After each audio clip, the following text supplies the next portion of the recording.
other thing, right? Oh, ads in 3 minutes. Great. So I'm just going to go live on YouTube in time for the. I'm going to go live on YouTube just in time for the ads. Great. Captain Failure, good to see you. Guys, we got 3 minutes till ads, which usually means 4 minutes. So let's run through this astronomy picture of the day before we hit the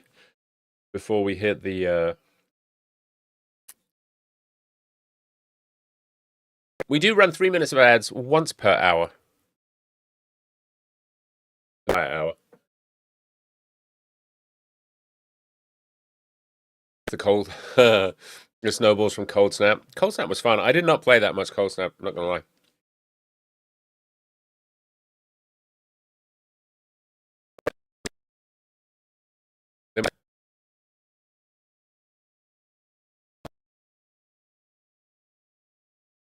My chicken has been very lax. My chicken has done nothing. I'll have to look at the inventory. Would it be on is it under tools or weapons or where do I find it? Nick Bang. Miriam 357, welcome in. Good to see you. How are you? How was your weekend?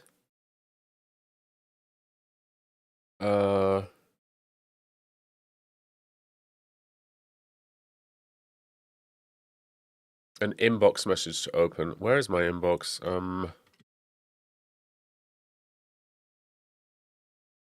There we go. Aha! Claim. Ooh, that is kind of cool. I like that. Thank you for that, Nick Barry. I got it. 10 million. That's pretty good, right, for a game, I think? Is it? Nick Barron's like, yeah, it's the little envelope symbol at the top of the... I got you. A gilded pickaxe. Nice. I'm all pickaxed up. Leroy Jenkins! And that is a bit gamey. That's a bit gamey. I'm telling you guys. I'm telling you that you too could have your own Leroy Jenkins sound. All you have to do is send it in. First batch of banana nut bread done. Now that's two. Nice, Spirian. Yeah, I just got delivered a fresh double chocolate chip cookie from the oven by Mini Nerd. Absolutely amazing. Guys, make sure you're following Bit Gamey. I don't think we can shout out Bit Gamey out. Proper shout out, but we can go old school. I think we did one too recently. Let me kill this now.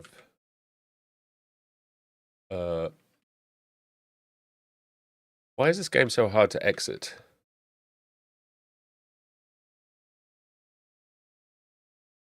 Okay. All right, I quitted it. All right. So I got my thingy. Guys, we're headed into ads. Starting any second. 3 minutes. Play the maze game. Exclamation point wander to go anywhere in the maze and pick stuff up. Don't pick up the rocks. Pick up the flowers. And I'll be back in 3 minutes. At least 2 stars in a close orbit.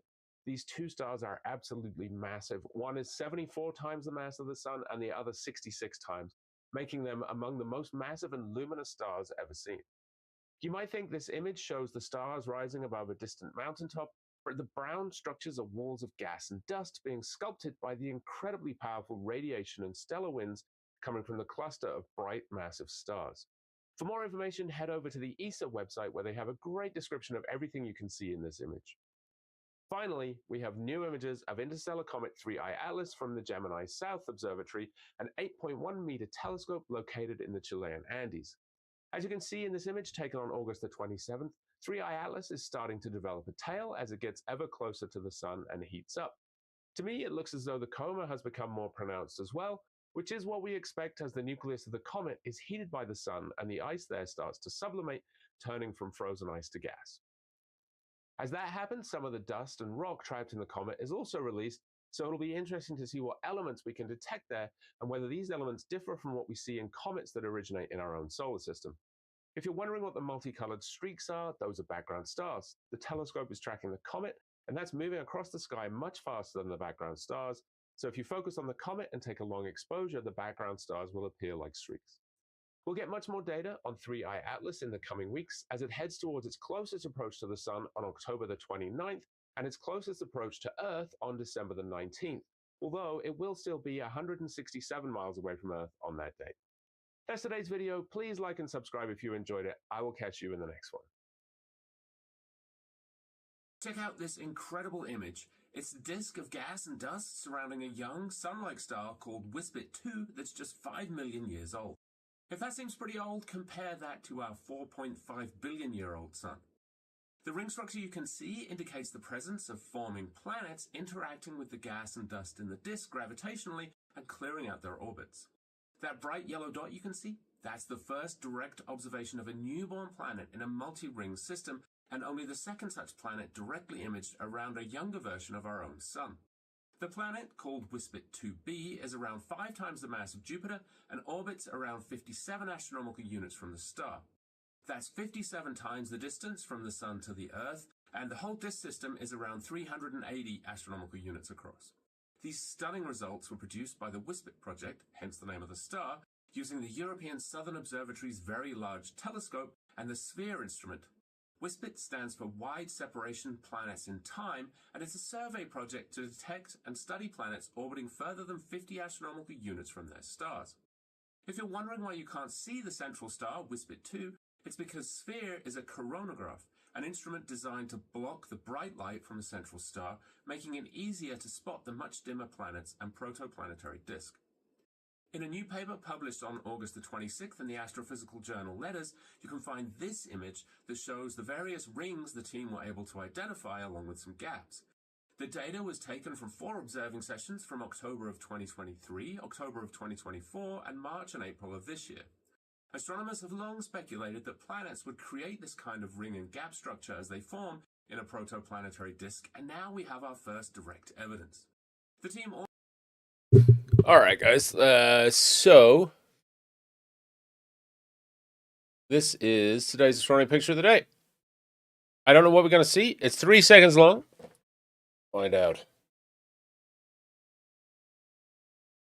That's cool. All right, that's pretty cool. I think the sun just launched aliens. Oh. It was a burst. What just leapt from the sun? A towering structure of solar plasma suddenly rose from the sun's surface and unfurled into space.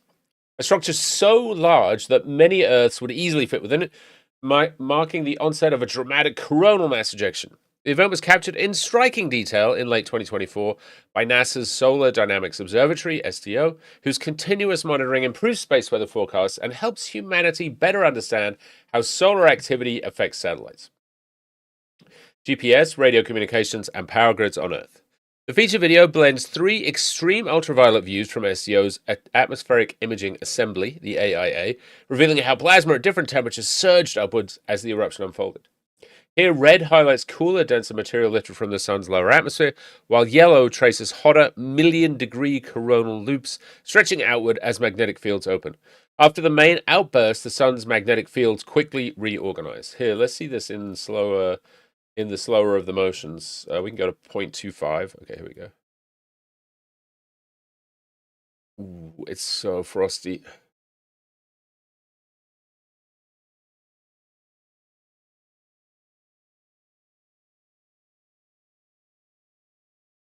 It's interesting if you look down here in the bottom left. Here, maybe I'll make it full screen so you can see it. If you watch this area here, you can actually, like down here in this bright spot, in the sort of middle left, you can actually see plasma flowing through the magnetic field lines as well. Especially like after this is finished, it seems. Like you can see it just down here. And look, did you see that loop? There's like, it's crazy, man. Wow. That's a cool video. That is a cool video. I know you guys are not easily impressed, but that was pretty cool. Lick Wibble. What's shaking? What's happening? What's up? Guys, somebody has to hit this today. Big Gamey is now the leader, I think, on the day with 73.31. It's my turn, and I believe this is going to be a winning drop at 99.34. That's what I'm feeling, 99.34. I'm going to be disappointed, but it was close. I did land in the pile at least. Ooh, Steph RX diving with Saturn. Use a total of It's no good. It's no good at all, Big Gamey. It's no good at all.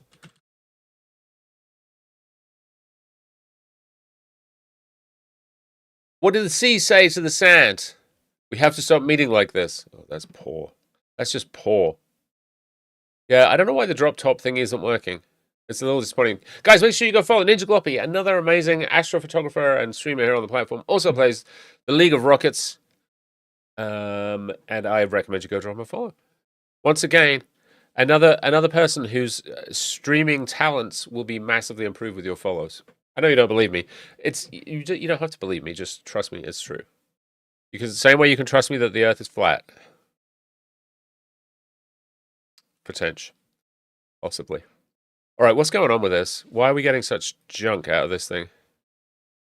Go mono 8 and see what happens. Ooh, that is ugly scenes. Ooh. You can sort of tell that it's Jupiter. It's underexposed. Okay, let's try. Let's go 25 milliseconds, maybe. Good guess. Can't see. You can't. Why can't you see? You're not looking in the right place.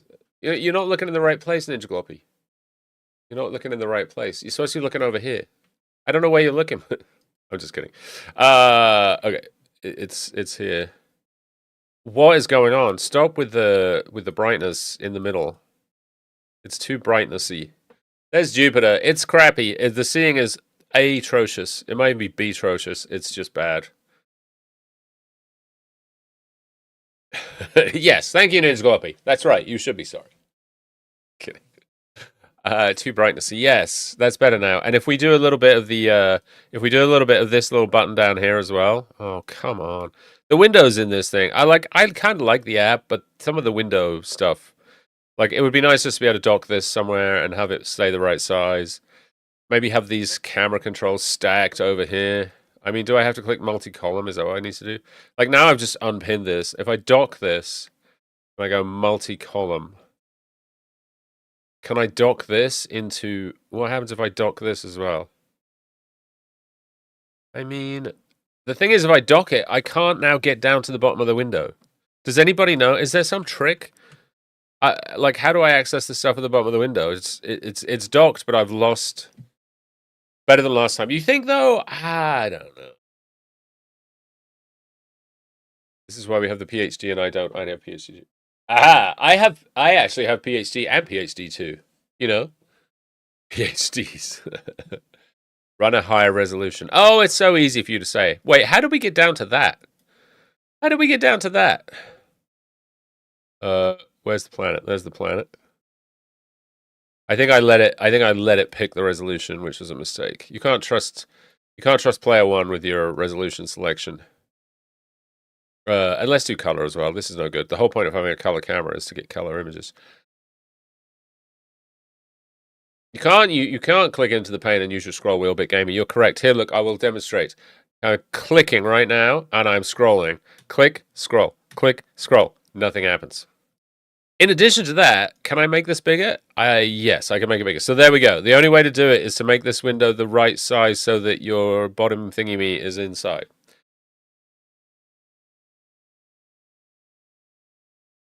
Camera may be overexposed. Okay. Well, it probably is. Let's not do the multi-column thing. Let's go back to like 17 seconds.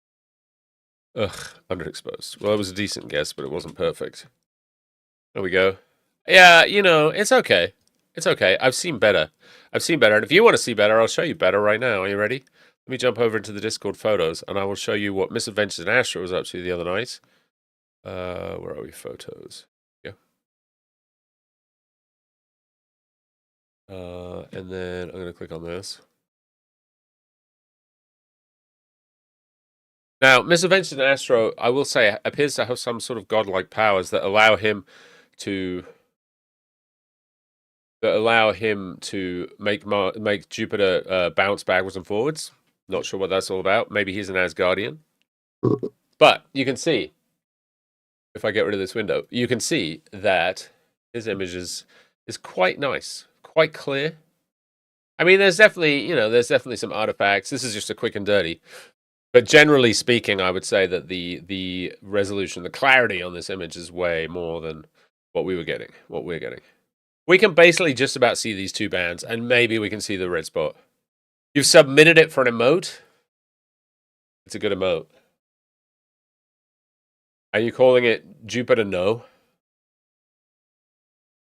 Nuh-uh. Jupiter Nuh-uh. I don't know. Okay, let's see. And here's the other one. I want to show you this one has Io in it.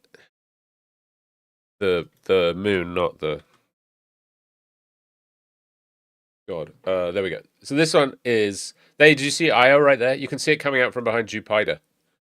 If you have to watch, you have to look real quick. It's there it went. Just zipped out. Hey, can I make this bigger? I don't want to make it too big because then the quality starts to degrade. No, that's still pretty good though.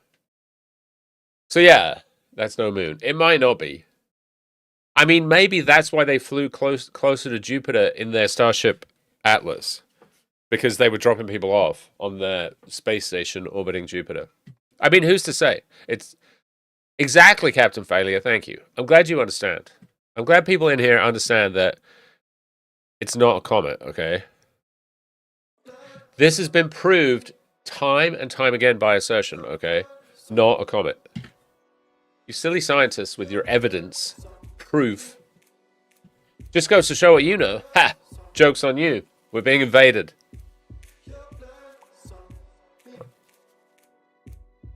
I can't make this smaller. I can't even go to yesterday. Okay, here we go. Yeah, Miss Adventures did absolutely amazing work there. Unbelievable. And it was all done live on stream as well. Or most of it was done live on stream anyway. So you can go watch them. There is the spaceship. I mean, is that not a spacecraft coming out of hyperspace? Right there? Is there any doubt in anybody's mind that that's what this is? Anyway, no. I was saying you should go follow Mr. Science and Astronomy and you can watch him doing that stuff live on stream. Pick up some tips. If you're lucky, you can pick up some equipment. He has an astronomy, a warehouse full of stuff. What is that pig? It's a good question. It's a meteor, I think. I think it's a meteor. Undeniable. Yes, exactly. See, a wormhole. Yeah, could definitely be a wormhole. Space is about to open right here. Little hexagons are going to appear. And the spaceships... Why is the sound not working? It did just then, right? We got a little flicker of sound at the end. I'm cranking this up.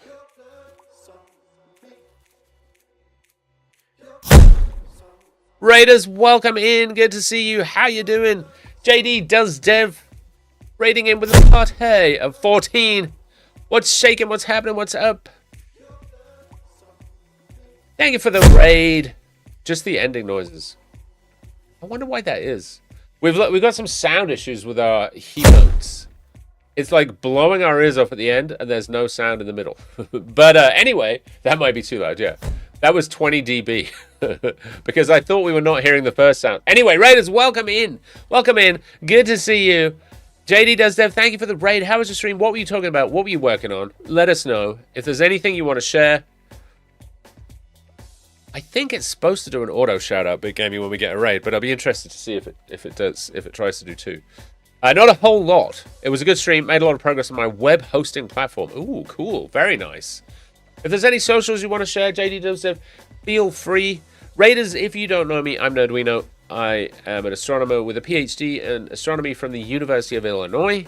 I worked at NASA for about 10 years, and now I stream on Twitch Tuesdays, Thursdays, and Sundays. When we talk about space and astronomy, we do some live astrophotography. We've been looking already at Jupiter a little bit. Here, I can share Jupiter with you right now. Here's our latest on Jupiter. This is what we're looking at. This is live. This is a live stack from the backyard observatory. So we do that in here. We also do some space-based Lego. We're about to start on the Galaxy set, the Lego Galaxy set. I'm looking forward to doing that. Maybe we'll do that on Sunday. We do have special guests coming on Sunday night. I have two scientific journalists, two scientists who are journalists who also are cartoonists. So they use cartoons to help.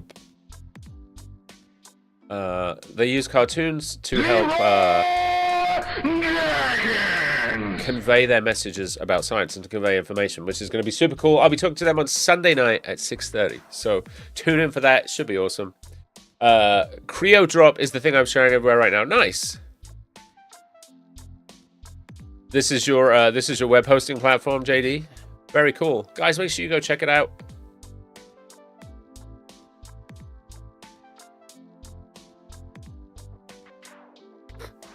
I have a sneaking suspicion I'm getting sick. I'm not going to lie. Special guest. Yeah, super special guest, South Rebel 2000. Welcome in, South Rebel 2009. Good to see you. Yeah, building in public. Wait, what does that mean? What do you mean building in public? Like you're building it live on stream? Is that what you mean? Or is it something I don't understand? South Rebel on 5 streams. South Rebel still hasn't sent in their Leroy Jenkins, though. So, still stuck with the old Leroy Jenkins. Unlike other people. Leroy Jenkins! That have their own. See? Their own personalized command. Building the platform on stream. Very cool. Creo is Latin for create and drop, a reference to the Drupal CMS. Very nice. Very cool, JD Does Dev. Well, welcome in, Raiders. It is good to see you. Drop a follow.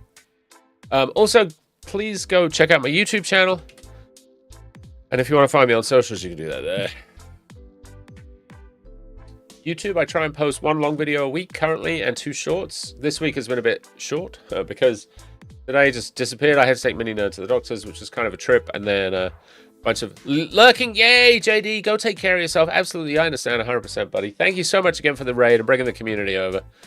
We will we'll catch you later. Find something yummy to eat. No at BitGamey is amazing. We know. What do you mean no BitGamey is amazing? You mean yes, BitGamey is amazing. Yes, we have no bananas. All right. So we for those of you that just came in, astronomy picture of the day. NASA uploads a new picture every single day of the week, except when they're on furlough. But we start each stream going through the pictures, seeing what is up. Yeah, that's Jupiter we're looking at right now. And this is what's happening to this meteor. It is shedding its outer layers as it passes through the Earth's atmosphere and heats up. Sudden high temperatures not only cause the bright glow along the dramatic streak, but also melt and vaporize the meteor's component rock and ice, creating dust. Wind in the atmosphere typically blows this dust away over the next few seconds, leaving no visible trace after only a few minutes. Much of the dust will eventually settle down to the Earth. The featured image was captured in mid-December, coincident with the Geminids meteor shower. On the upper left is Sirius, which is that star right there. Right, well, you can't see it, which is that's Sirius right there. The dog star, the brightest star in the night sky, also true. While in the foreground is fog engulfed Huangshan. I probably butchered that. Apologies. The yellow mountains of eastern China. Beautiful. Absolutely. It looks like beautiful scenery. Very beautiful. It's amazing, actually. Look at that.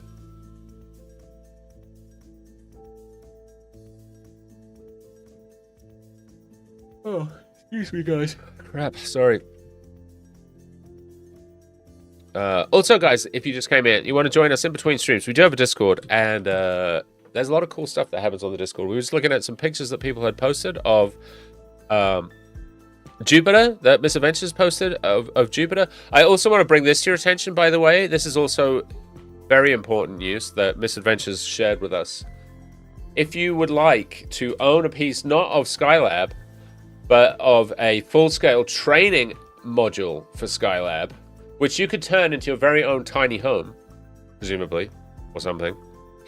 It's probably pretty well insulated, I would guess, but I don't know. And it's only $95,000.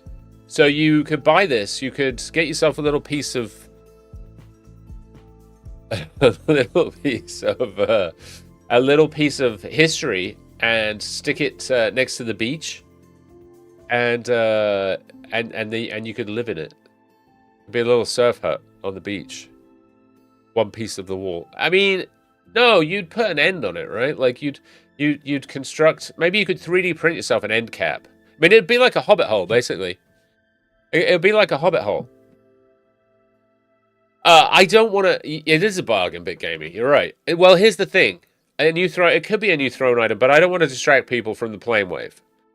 Like, I don't want them to get distracted and lose. Hold on one sec, guys. Hold on. I just need to make sure that Darwin got his seizure meds. Hold up.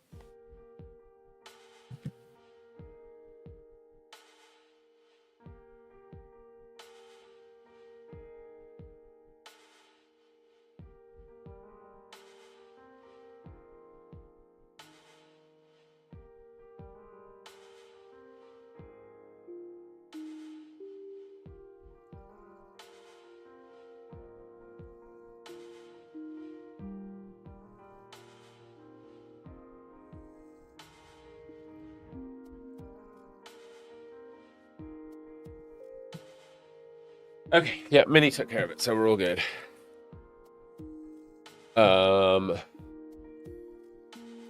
Does that include shipping? I mean, we're getting into the details here. I'm gonna guess not, but it's just listed though. If you don't snap this up, it'll probably be gone, you know? Like, it's got 3 thumbs up already. Is this Facebook Market? No, what is this? Is this a private sale? You know, this would actually be a good storage shed for Misadventure Astro to put all this telescope equipment in. He'd probably need 2, but... Your message from a few streams ago is still on the side. Is it? That was good value for money. I'll have to take care of that in a minute. Facebook Marketplace.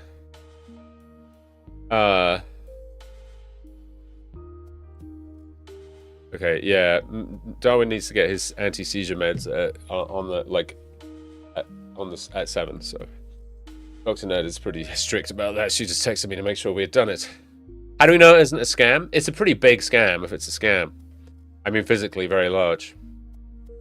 Where is it located? Is this near you? Let's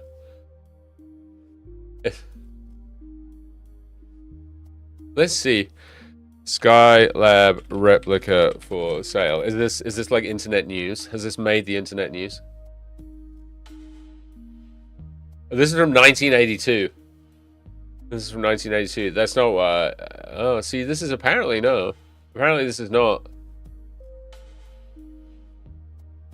In Denver. Oh, so you wouldn't even need to ship it. You could just go pick it up. Throw it in the back of the car. I mean, Misadventures, what are you waiting for, man?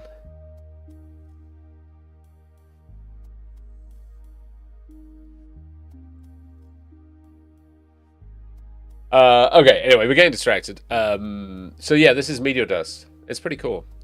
I'm gonna guess that if we try and look at this person, this is an email address. Yeah, it is. Shame. Shame, but okay, beautiful work, lovely photo. The Sombrero Galaxy in infrareds. M104. This floating ring is the size of a galaxy. In fact, it is a galaxy, coincidentally, or at least part of one. The photogenic Sombrero Galaxy, one of the largest galaxies in the nearby Virgo cluster of galaxies. The dark band of dust that obscures the midsection of the Sombrero Galaxy in visible light actually glows brightly in infrared light. Featured image, digitally sharpened, shows the infrared glow recently recorded by the orbiting Spitzer Space Telescope. Superposed, there you go, superposed in false color on an existing image taken by NASA's Hubble Space Telescope in visible light. Sombrero Galaxy, known as Messier Object M104, spans about 50,000 light years and lies 28 million light years away. M104 can be seen with a small telescope in the direction of the constellation Virgo. I had a text from college with this. It's a beautiful galaxy. How you doing? Is it D1 or is it Dinmi, or let me know how you say that. Uncle Bill Druin, how you doing? Good to see you. Guys, get your drops in. It's good to see you, D1.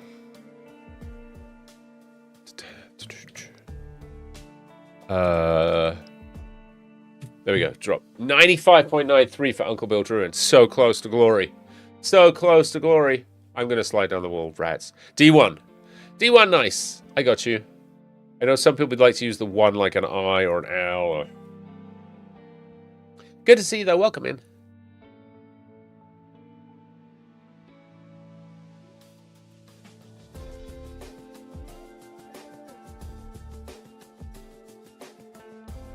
A nice wall slide. Thank you, South Rebel. Yeah, thank you. It's a beauty. It's a beauty. Actually, is M104 up tonight? I don't... we could potentially take a look.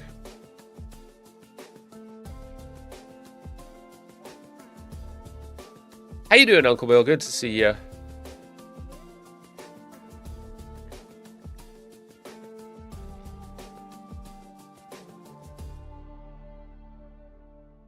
Oh, we haven't checked. Where's the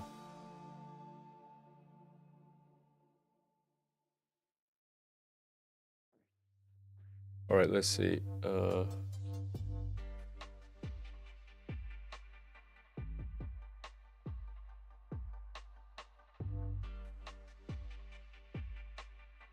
Yeah, it's down. It's down.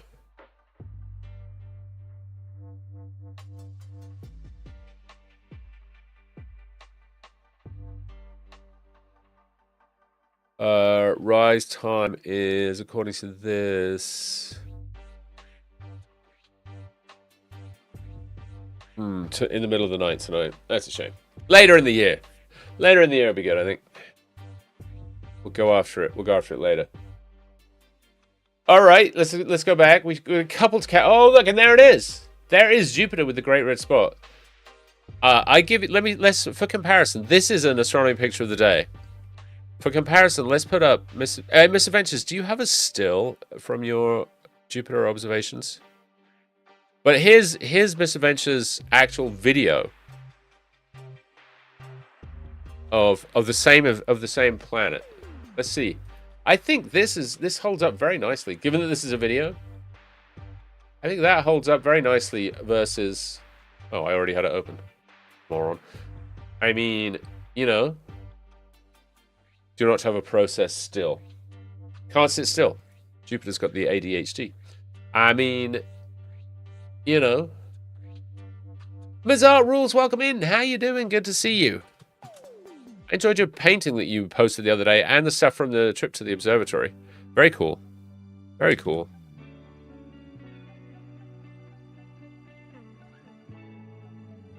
The not so great pale spot. I mean, you know, if you like, it's still a great red spot to us. Same as Pluto, still a planet, you know. You're going to enter the painting in a competition? Nice. Very cool. Well, good luck. We'll have our fingers and our toes crossed for you. Absolutely. Okay, Jupiter reaches its 2026 opposition today, January the 10th. That was on Saturday, I believe. That puts our solar system's most massive planet opposite the Sun and near its closest and brightest for viewing from planet Earth. In fact, captured only 3 days ago, this sharp telescopic snapshot reveals excellent details of the ruling gas giant's swirling cloud tops in light zones and dark belts, girdling, that's a great word, girdling the rapidly rotating outer planet. Jupiter's famous persistent anticyclonic vortex, known as the Great Red Spot, or possibly the not so great pale spot, if you're a Jupiter hater, is south of the equator and to the lower right. It's here. In case you're wondering, it's here. This is the Great Red Spot. I'm sure you could have figured that out for yourselves, but it is actually here. Oh, also, Bit Gamey, the software that we used the other day, you were asking about did we buy like software on Temu? I did actually buy the software we used to process the Jupiter image on stream, and then I posted the license in the raid. That was great fun. I had cut and pasted the license into the software to activate the software, and then I thought I had copied the raid message, but I didn't copy the raid message, and I pasted and hit enter before I looked to see what I had pasted. It wasn't from Temu, no. It wasn't from Temu. Allegedly. And, yeah, it was deleted fairly quickly, but, yeah, I did actually do that.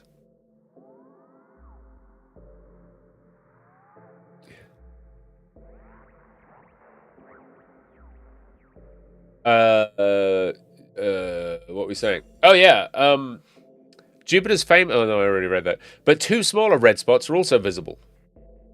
One near the top in the northernmost zone. I think they're talking about... I can't see my mouse.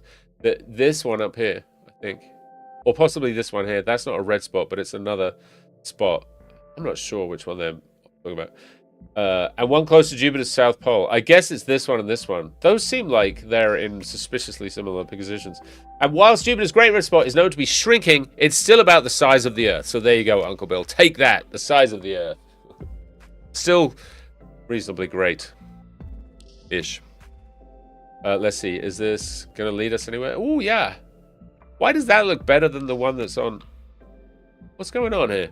That looks better than the NASA A-pod somehow. Different data, I'm guessing.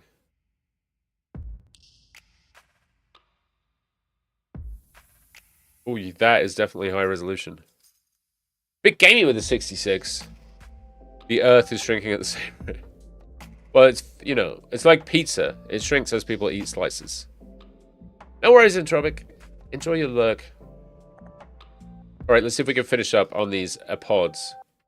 Ooh. Where is this? Both moon and sun create beautiful ice halos in planet Earth's sky. In fact, the two brightest celestial beacons are each surrounded by a complex of ice halos in these photos of the sky above Chamonix-Mont-Blanc in France. Ah, very nice. Beautiful area. The panels were recorded one night, left, and the following day at the end of December 2025. Similar ice halos appear in moonlight and sunlight because they're all formed through the geometry of flat hexagonal ice crystals. The ice crystals reflect and reflect... I knew I was going to mess that up. Reflect and reflect... reflect and refract light as they flutter in the cold atmosphere above the mountain resort. See, I did it eventually. You know I was going to. Oh, Nina, welcome in. How you doing? What are you laughing at? I'm being laughed at now. This is she's Not there. Reflected. It is great to live in a house with such supportive family members. That's all I can say. That's all I can say. Great-ish art spot. There you go. Reflect and refract. See, I can do it now. In the pictures, both moon and sun are surrounded by a more commonly seen 22-degree circular halo, bright and sometimes colorful patches at the intersections of the 22-degree circular halos, with the indicated parselenic and parhelic arcs, also known as moondogs and sundogs. Let's see. Oh, there's your perihelic circle, which is sort of going that way. And there's your circumzenithal arc. Everybody knows about the circumzenithal arc. Surely. If you're in here and you don't know about your circumzenithal arcs, then are you really even trying? I don't think you're trying. And then this is the paraselenic circle. And this is the circumscribed halo. And this is the circumhorizontal arc. So now you know. Did you see this at the bottom? Can you guys see this? This is funny. Sundog. And look what they've done down here next to the other dog. They've put Earth Dog. Who said people don't have a sense of humor?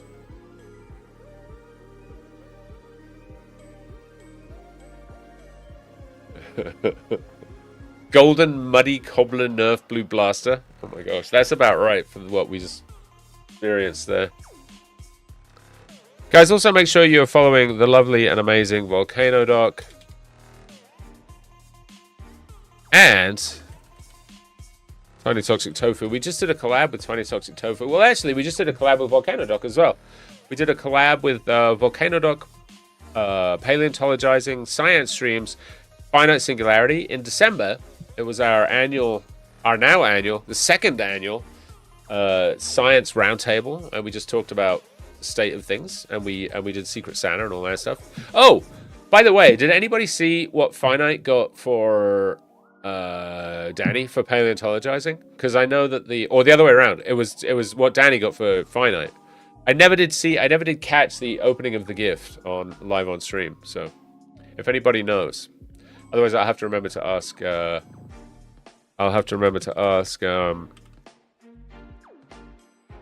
Finite next time I'm in his stream.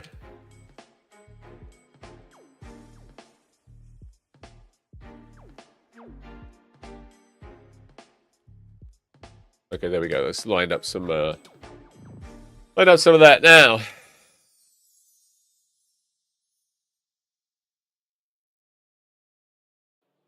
Let's go back here and let's see what we got going on.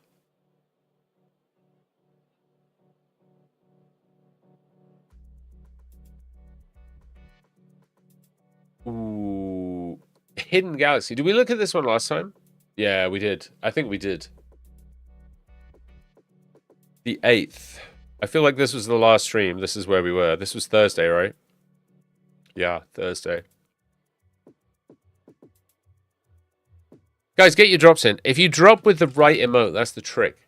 If you drop with... I have heard rumors that there is one specific emote on Twitch that if you drop with it, you always win the drop game. You always win, without fail. So... either South Rebel and I are both about to win the drop game, or neither one of us is about to win the drop game, because we are following the same trajectory. And it's going to be neither. It is neither. Excellent. Rats. Big Bearing floating down to join us in the corner. Guys, make sure you go follow Tiny Toxic Tofu. We had a collab with Tofu on the 29th of December, just at the end of the year, where we talked about Kepler and Newton and Galileo and all kinds of cool astronomy history. It was a really great stream. She was doing a stream for Newton's birthday, and she was kind enough to invite me on, and it was super good fun. I had a really fun time. I was on there for like an hour, and it went so fast. It went so fast. Yeah, it was great. Clearly, the corner is where the party is at. Party in the corner. Business in the... Just going to stop there. I'm just going to stop before I'm just going to stop. All right, we actually made it through. And then I didn't make it for the launch on the 11th. I'm not going to lie. I was awake at 6, but I wasn't awake at 5:30. So...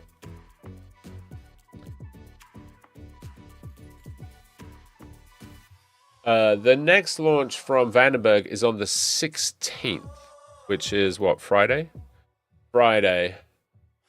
Vandenberg, 8:18 p.m.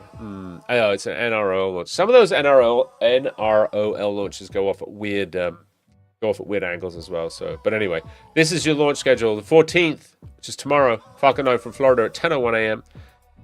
There's a Long March 3B, the 15th at 8 a.m. A Ceres from China, also 11:30 a.m. Ceres 2 from China on the 16th, 8:05, and a Falcon 9 from Vandenberg on the 16th. And then there's a bunch of other stuff down here. If you don't know Rocket Launch Live, it is, in my opinion anyway, the best place to get your launch. I don't want to say launch news, but your launch schedule. It has really good.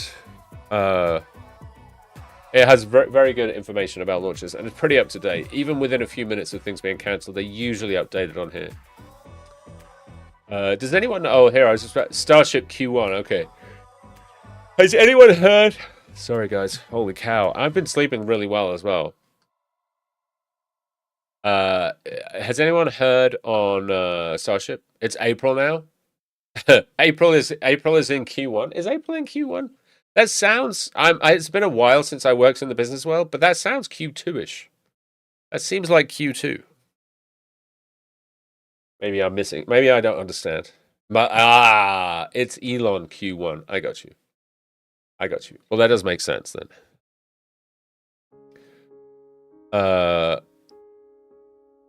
Yeah. That's it. Let's jump over to our window capture. Should we go... Do you guys want to go hunt a galaxy, maybe? I guess we can't make that bigger.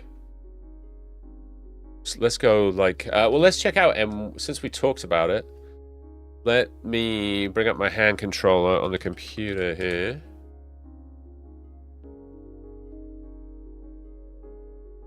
Galaxy Hunter, exactly. We want to go to the hand control.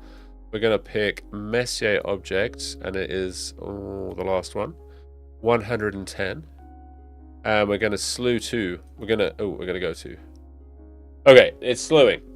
I did check the safety limits on the mount yesterday.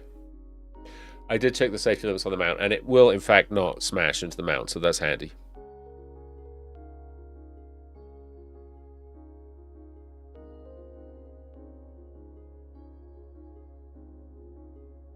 Why is my... Oh,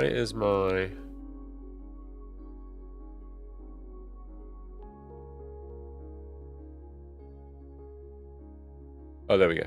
Okay. I can't believe they're going to send people to the moon again. I get to see what the older people here got to see. Yes, you will. Well, I don't know that there are many people in chat that saw that. I certainly didn't. I wasn't live. Uncle Bill, maybe? I know that, I think Third Rock Astronomy. Last Miles, I think, did. Old Nina, maybe? But I mean, you'd have had to have been like 5 or 6 to remember it, right? So you'd have had to have been born in like the mid-60s. And I was early 70s, so I just missed that. I got to see all the shuttle stuff.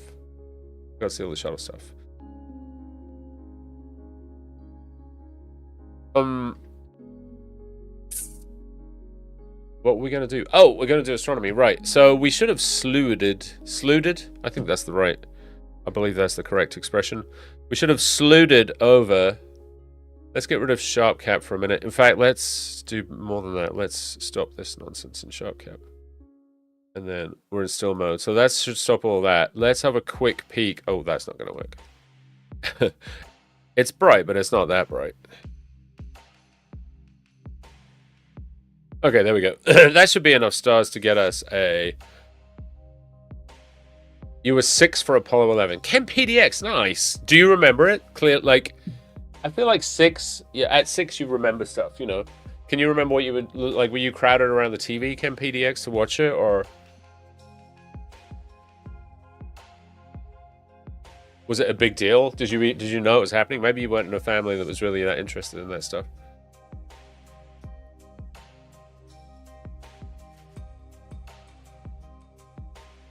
Okay, that's it. All right, let's do a focus run as well, because I'm not huge on that, being in focus. It's so interesting to know, right? I remember... Trying to think. The shuttle disasters. I'm trying to remember. One of them I remember being in... I think I was in primary school. TechDeals has run satellites. There's a little known and underrepresented site called Gunter's Space Page. Ooh, creators welcome you to connect with. Oh, that's cool, Uncle Bill. Do you have a link? Oh, God. Misadventures. Do you have to go there, I suppose? You had to go there. First one I remember is Apollo 10, Snoopy and Charlie Brown. You were aware. Oh, nice. You remember watching Apollo 11? So cool. Ah, nice. Thanks, Uncle Bill. Let's check it out. We'll put it up here in the webpage to remind me to have a look later. Wow, that looks really cool. All right, let's see what's going on here. Do we have focus? Not really.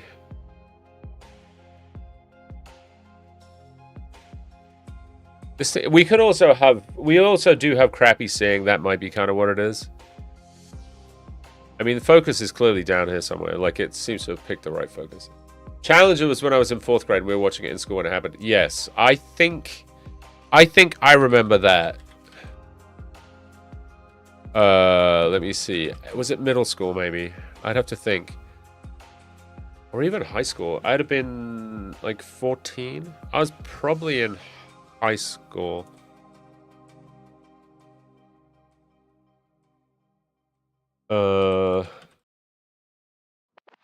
I definitely remember we were watching it, though. Columbia, I was in grad school. I remember Columbia.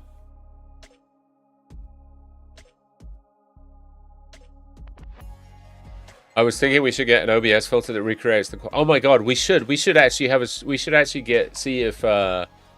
we should get together with Finite and see if Finite's interested in working on that with us. That would be cool. Design is old school, navigation techniques, the quality and quantity of information is top notch. Excellent. You remember Columbia? Yeah, I remember both, clearly. Being in Florida, we used to hear the sonic booms. That was a different kind of boom, yeah. There was none, yeah. Alright, so I think we are we done with our focusing routine here? Let's fire up PhD 2. Let's fire up PhD2. And let's see if we can get a little bit of a view of wait, this.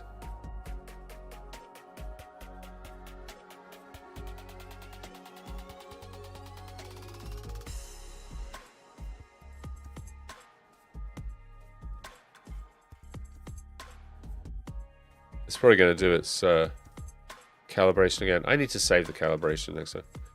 You were 26 when Challenger exploded. I would have been 14, I think. 15. I was probably 15. I discovered the site about 20 years ago. Oh, wow. That's been there for a long time, Uncle Bill. Added more pictures to Discord of our future streaming room. Okay. Oh, wow. Oh, my God. Look at this thing. Oh, guys. Okay, all right.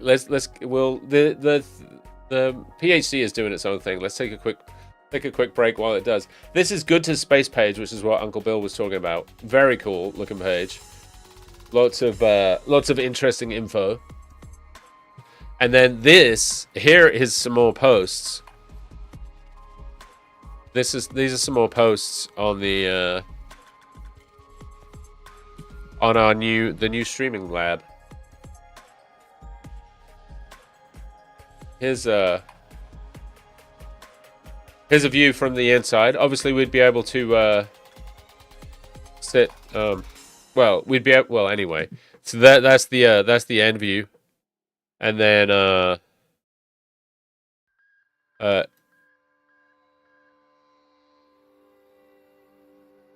here's a very cool. This is like antique stream deck. I'm pretty sure is what this is. But I believe that if we worked with finite singularity, we could turn this into an actual stream deck. I mean, you could. This would be. I mean, would this be an incredible backdrop for streaming science or what? Just park it in the driveway. I mean, if we could get it up here, which we can't, but if we could get it up here, we could just park it in the driveway, and we could have a stream room all set, ready to go. Miss Adventures, does it say if they have the end cap, or would it be a bit drafty? Make it 0G. Now you're talking.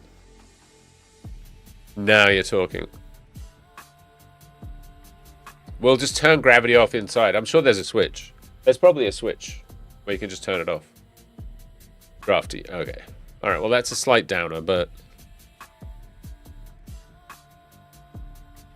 we're clearing backlash right now. Then we're going to get to some imaging here in a second. We're going to try and image M110 once we get some tracking going on. And in the meantime, we're looking at this amazing piece of history. I mean, can you imagine how much this thing cost to build when it was new? In today's dollars. I mean, it probably cost $95,000 back then, but I love the images in here as well. All the buttons. I would definitely have these connected to all kinds of things, right? All the effects that you could. It's just like a giant stream deck. It's really cool. All right, we need to stop because this is silliness. Let's bring up this. So we're just doing some we're just doing some calibration on our tracking software. So we need a berthing adapter blank plate. Should we do it? Yeah, I think it would be very simple. Very simple, but I think it would be very doable. We could potentially 3D print one. We could each 3D print a small piece and then just glue it all together. I don't know. With the cost of metal these days, a plate that size, maybe we could find one. Maybe if you look around this place, like around the back, by the bike sheds, they've got one, you know, that you could just strap on here. Berthing adapter just sounds funny, but yeah, I mean, technically the correct term, but it does sound a bit weird. All right, let's see. Are we done with this? No, we're doing south. We're going south now with our thing. Here, let's get rid of this. So yeah, this looks a bit chunky. I don't know what that is. What do you think? 12 feet across, maybe? Does it tell you? Oh, 20 feet.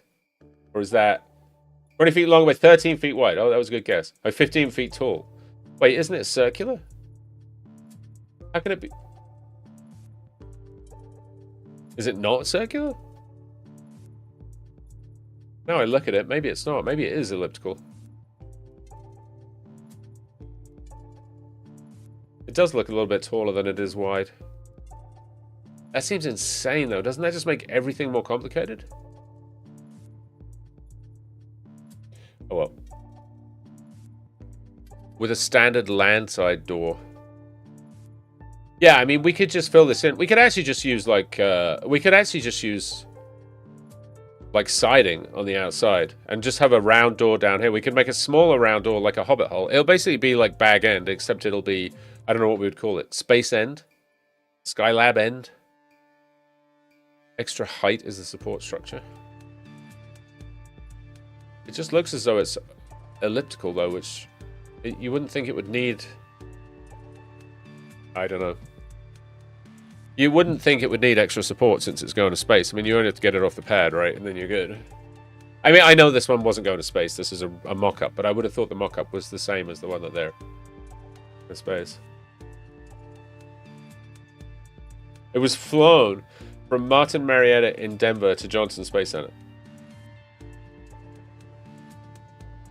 Big gamey landed for 28.9. Guys, get your drops in. If you drop a 99 or more. In fact, for this drop, I will make it. We'll make it 95. If you drop for 95 right now, I will hook you up with a free 1-month gifted sub to the channel. How about that? Get in there. Oh, they're fighting. Now they're fighting over the drops. Ooh, I thought who just dropped with the tux, the holiday tux, Santa tux. Thought that was a winner. Mod driver could be in. Oh, mod driver just drifts past the middle. D1 giving it a go. Needs to get a good bounce off the wall. I think it's going to end up just in the corner there, maybe. Mod driver with a 49. Is D1 going to make enough ground coming back the other way? Maybe. Ooh, 63.42. All right, I don't even know what we're talking. I'm getting lost now. Hold on. Here we go. All right, we're guiding? I think we're guiding. Yeah, we're guiding. Okay, we are guiding. Okay, now let's do. Let's start with 30 seconds. Let's just take it easy. Are we an L? Yeah, we're an L.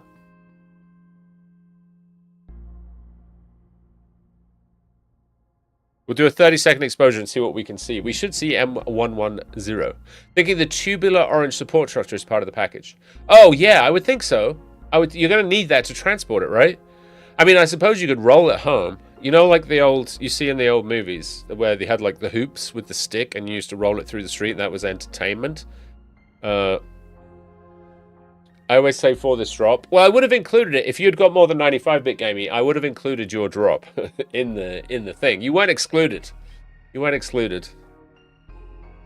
I think the chances of me saying that after you've dropped for 95 may be quite small, but it's possible. I'm not that smart, honestly. Yeah, we could just roll it home, I suppose, but I would think you would need the orange support structure to stop it from. I see what you're saying, though. You think the orange support structure is included in the height. I just don't think it's hard to tell because you don't know the angle of the camera. It's hard to tell. I would have thought it would be circular, but it does look slightly elliptical. But unless the picture is taken directly like down the axis of the cylinder, it is going to look probably elliptical. I'm going to stop. I'm not buying it, so it doesn't really matter. If someone wants to buy this, and you know, it's fine. So what are your thoughts, opinions on the Bobbyverse series of novels? One of my favorite reads. I don't think I know those. I don't think I know those. Sophie King Lethal. I'm not a connoisseur, so I can't really comment. Are they good? You're a fan? I mean, I'm willing to give them a try. The last really good sci-fi book that I read was Project Hail Mary. I'd give that 11 out of 10. That was great. You love the Bobbyverse? Oh, I have to check it out. I don't know. I don't even know the author. See, this is how out of touch I am. Are they recent? They're like, oh yeah, I see here it says 2016 through 2025. I'll have to check it out. Read the first 2 books, fun reads, planning on continuing at some point. Nice, FLRX. Oh god, guys, so we do have a book on the back burner for book club. And book club has been Has been, yes. We need to have a reconvening. I'll make a post in the. Well, I'm not blown away. I'm not blown away by what we've got there. We could do this in Sharp Cap. Let's do it in Sharp Cap, I think, and then we'll just do a live stack. I thought it was brighter than that, but I could be wrong, I suppose. I mean, did you get the science book? I sent you Science Year by Year. Wait, what? Like, the link you sent? Is it slightly off? Like, is it up there? You're thinking it's up here in the top corner? Yes, maybe. But I did do a plate solve. Yeah, it does look... I do see something up there. I did plate solve. So I'll be a bit miffed if it isn't. But here, we can give it another go. Let's just see. Let's just stop the auto guiding, otherwise we're gonna be in trouble. Yeah, you're right. It did. How is it not? Oh, it probably moved while it was doing the.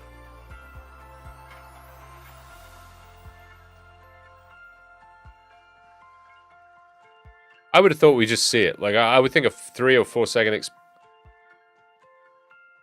Didn't seem to have. It doesn't seem to have. Doesn't seem to really have changed anything.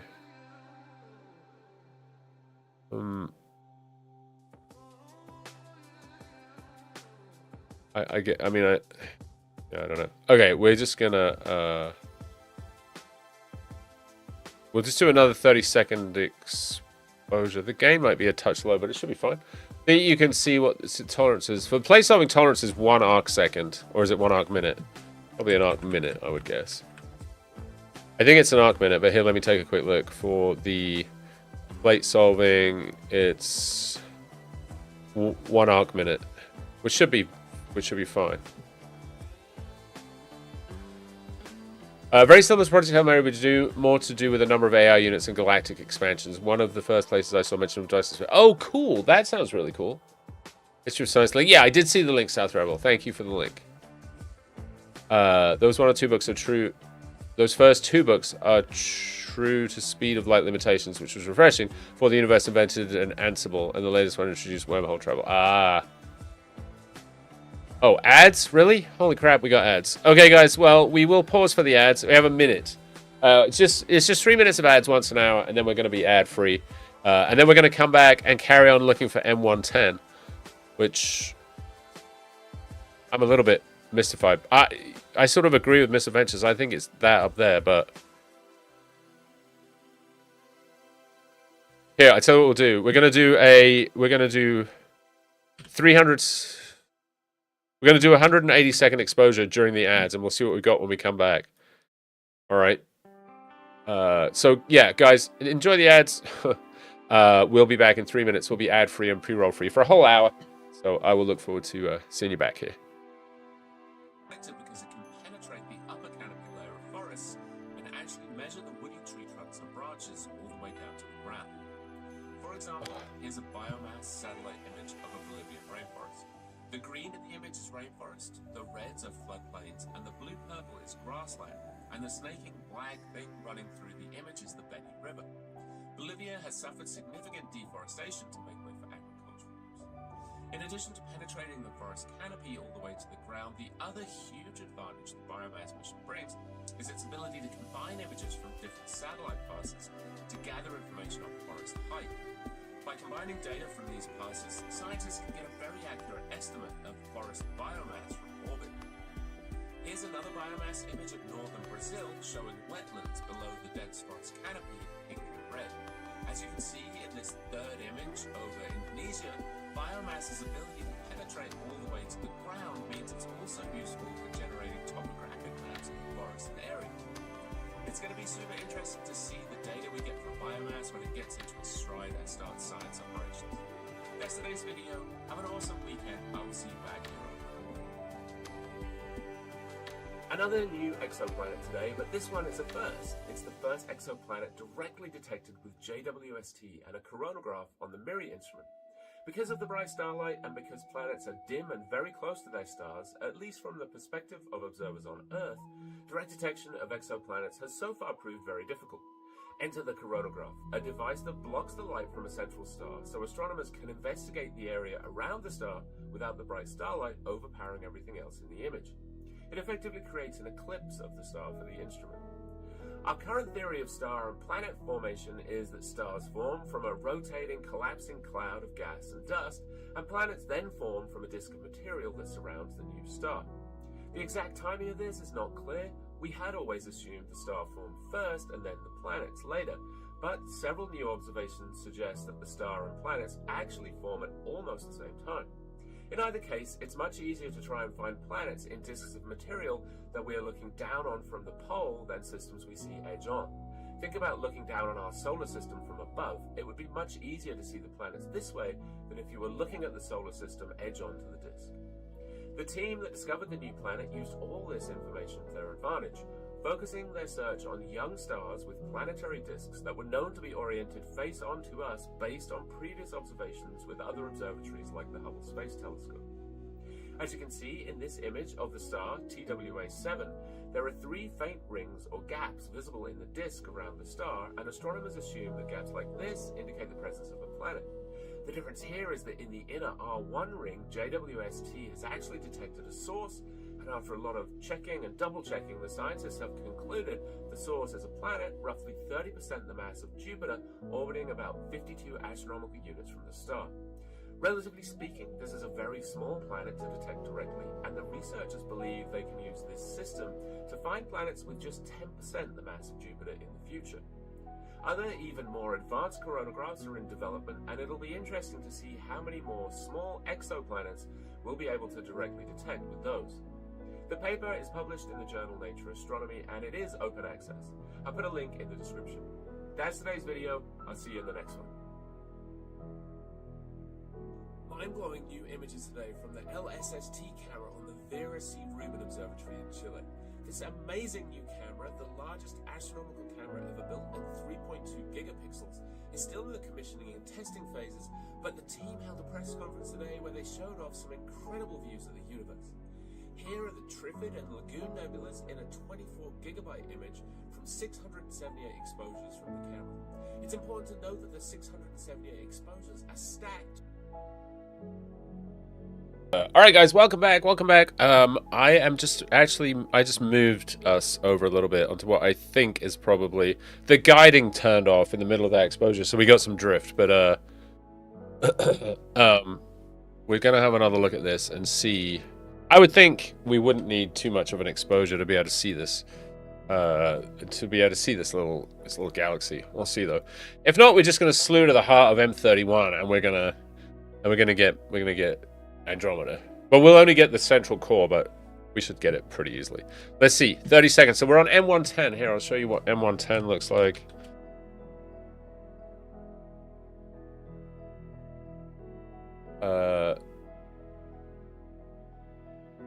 It's just a dwarf. It's a dwarf elliptical, so it's like it's just kind of a fuzzy blob, is basically what it is. Here's Andromeda. Oh, there it is. There it is. We can quite clearly see it there. Okay. So we were a little bit off. It seems as though the pointing is off a smidge. Let's just go back to 1 second subs. I can bring that into the middle of the frame. And I just need to... I think that's the wrong way, potential. Just do that wrong.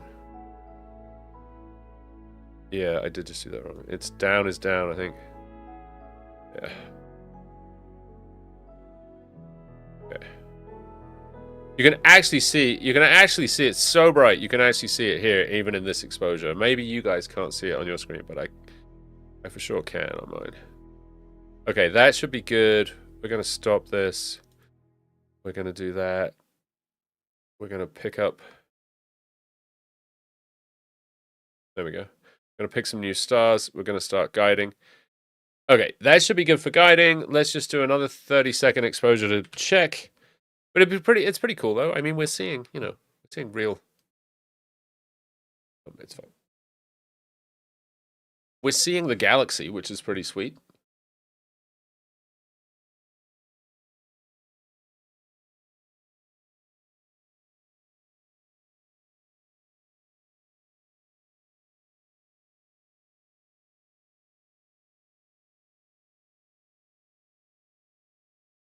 If you want to see what it looks like, oh, there you go. So this is it right here in the middle of the frame.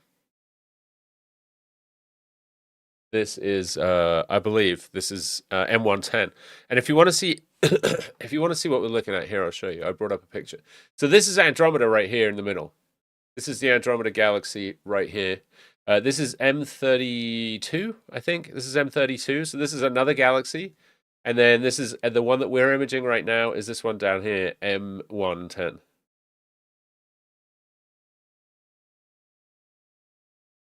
So that's what we're focused on right now, and we can go up and try and get the core of the Andromeda galaxy here in a minute. We'll see, but let's try a longer exposure though. Let's do oh, I know what we said we were going to do. So we could, should we try and do it? Let's try and do a stack. Let's try and do a stack in sharp cap. Do a stack in sharp cap and see what we get. Camera. I'm actually interested to see what we get from the. I'm actually interested to see what we get from the color camera. We're gonna do this, and then we need to be in long exposure mode. We're gonna need probably, I don't know. Let's start with like 10 seconds or something. There we go, 10 seconds. And then we're in RGB 24. Live view.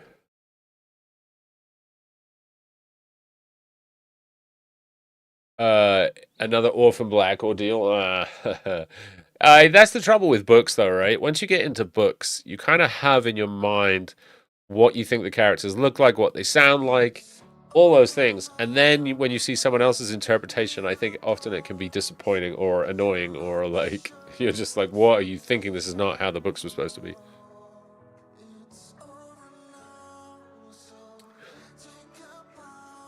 I'm not seeing an image here. What's going on? Is there a stretch? We need a stretch here. Actually, let's just do a live stack in color. This should work.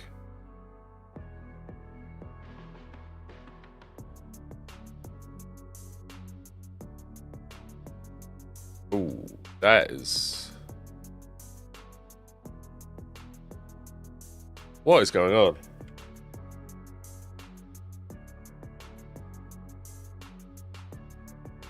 Wait. What is happening? There's the galaxy, but what the hell is going on here?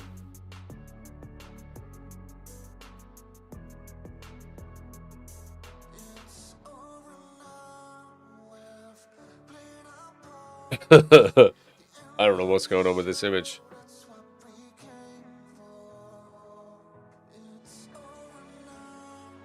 Alright, never mind. Let's bag this. Let's just go over. I can't be bothered to figure out how to fix this right now. Let's go over to the other camera that we know is doing what we want it to do.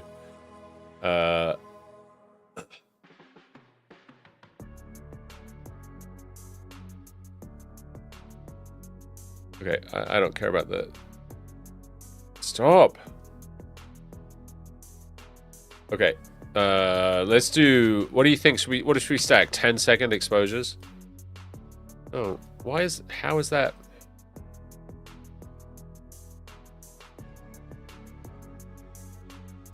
I really need to figure out what's going on. Thank you for the follow. Thank you for that follow. I appreciate you. Welcome in, IR Dallas. Good to see ya. Welcome back, intro. Oh, you brought snacks. Did you bring snacks for everybody? What'd you bring? What'd you bring? It's really live, Sofa King. Yeah. You see the webpage?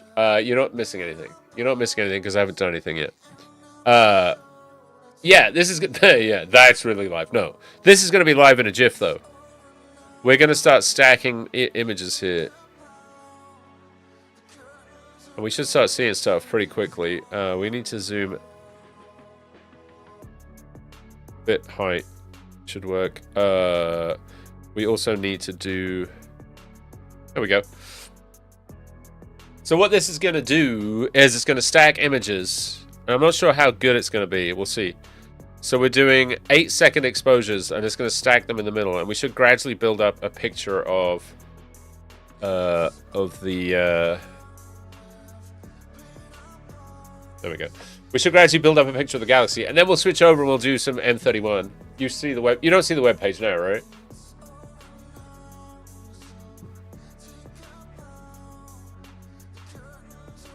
You can see. You see what you can see the web page. Yeah. So this is M110. Like I said, we are doing, and this is just a quick stack. So this is not going to be like as good as. This is not going to be as good as it would be, you know, if you spent all night doing this and you took the LRGB and you stacked them and you colored, you know, this is just like a rough. This is just rough and ready, but we get to see cool stuff this way. The other way, it would just be, we would be here for a long time. To do it like the astrophotography way. Might be able to make it a little darker though. There we go. And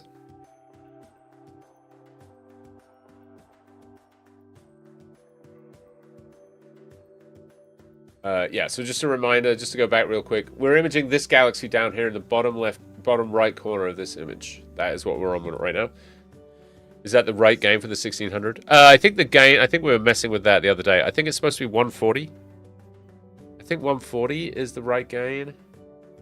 Right, I mean right in inverted commas. CWO ASI 1600 per gain. I think it's 140 if I remember correctly, but my memory could be shite also.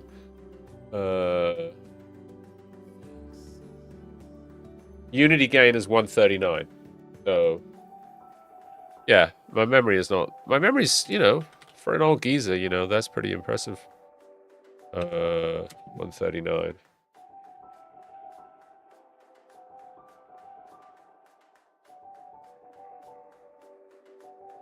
Oh, TMKDK 97.17. Oh my goodness. So close. Ooh, that really messed with it. that really cranked things up. We got a lot more noise now.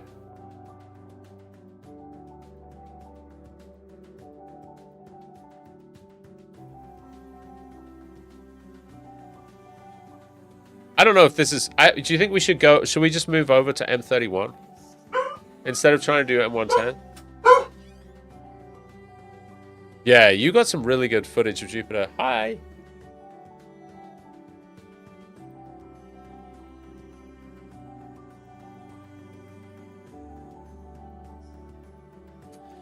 Alright,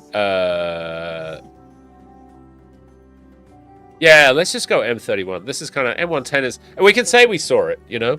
We'll say we saw it. We won't tell anybody that we weren't that wowed.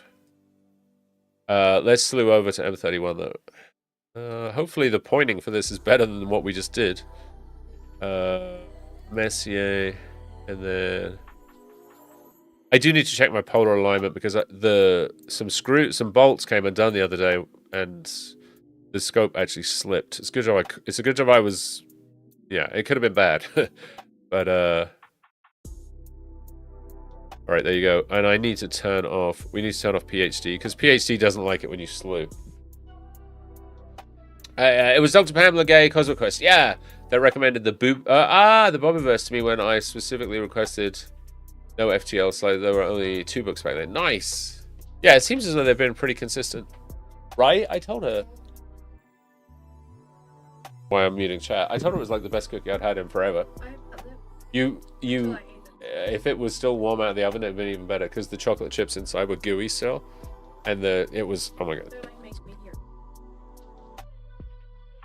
Yeah, Dr. Ned is just saying how good the Mini Nerd's cookies are as well. She's like, she's having some sort of palpitations over here over the cookies. All right. We should be slewed. Let's... the only thing is now we do sort of need to... Well, I guess we don't have to. We could probably just do it from... Let's clear the stack. Okay. And then let's... Ugh. All right, we need to... The trouble is, can I... Does it have plates? Does... I have your address. Oh my god, Bit Gaming. They're the best cookies I've had in forever. She made them before while I was streaming. She's like, I'm going to make cookies. I'm like, all right, that's fine. She's a great baker. And oh my god. So good. I mean, it's amazing. Yeah, in Sharp Cap, yeah. It's amazing, right? They go from like being this big, right? They're like this big. You can hold them in your thing. And now they can operate like the oven without, you know. Tell her to take the dab. Mini nerd. A mini nerd dab. She's dabbing. She's dabbing. Oh, that's definitely M31. We're definitely not tracking. I can probably nudge it actually. Let's see. If we knock this down to 1 second exposures, and we do, yeah. I don't want to stack though. I just want the live view. Well, looks good. How do I do an auto stretch in the live view? Is it this thing? I can't remember how to do the stretch.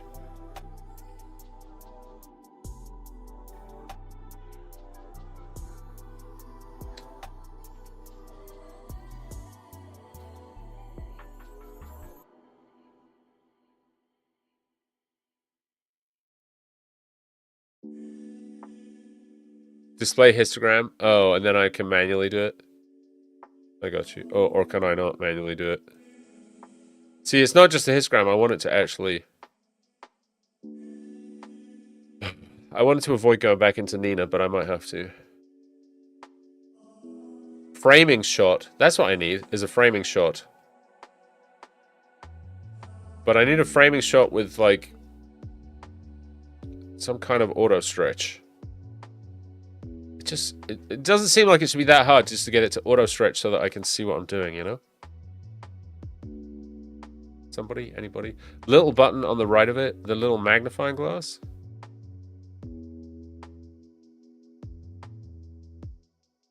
See, this is the problem. I feel like I'm missing some buttons here that I should be able to see that I just can't.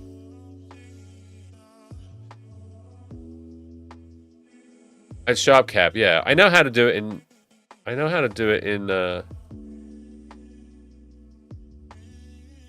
sky brightness, unity gain.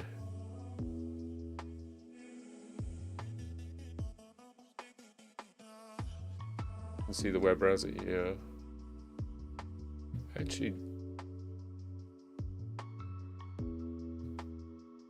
I'm looking for some kind of automatic stretch here, and I'm just not getting it.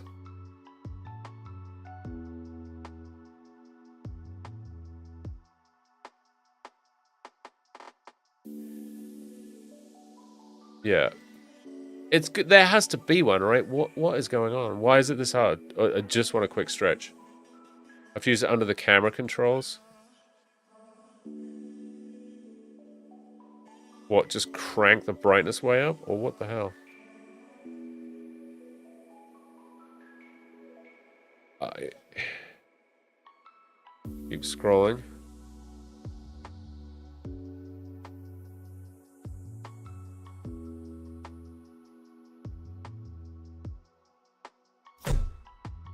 Designed by Dave, welcome in. Rating with the astronomy love. How you doing? Good to see you. Raiders, what's happening? What's shaking? What's up? We are just that one. Which one? Oh, the stretch. Yeah, I got you. Raiders, welcome in. We are just doing a bit of astrophotography here. We're trying. Okay, that's what I needed. Thank you, Miss Adventure Astro. Jeez. We're doing a bit of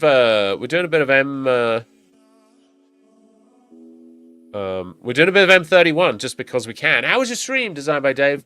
Welcome in. It's good to see you. Seeing as much less butt tonight. Yeah, it's decent. It's average, I'd say. It's average. I'd say it's like a 3 out of 5, maybe. Good to see you, though. What were you up to? What were you up to, Designed by Dave? Tell us all the things. Raiders, welcome in. If you don't know me, I'm Nerdwino. I'm an astronomer with a PhD in astronomy from the University of Illinois, and we talk here about space and astronomy. We also, as you can see, do some live astronomy on stream, some live astrophotography. We talk about the latest science and research, space news, all those things.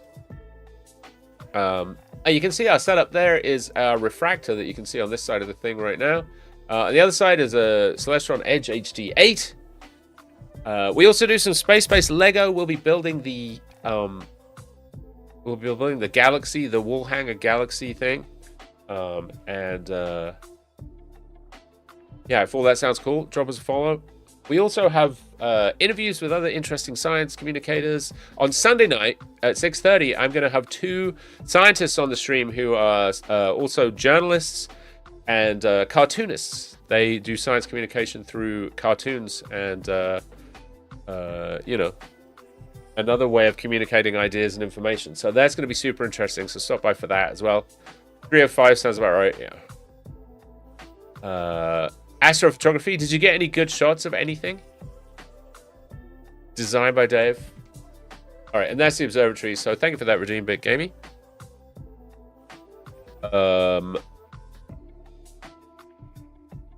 We're live, right? So I can just start nudging this, and I should see things moving. All right, I see things moving. Oh, I'm going the wrong way. Shite. Hold on.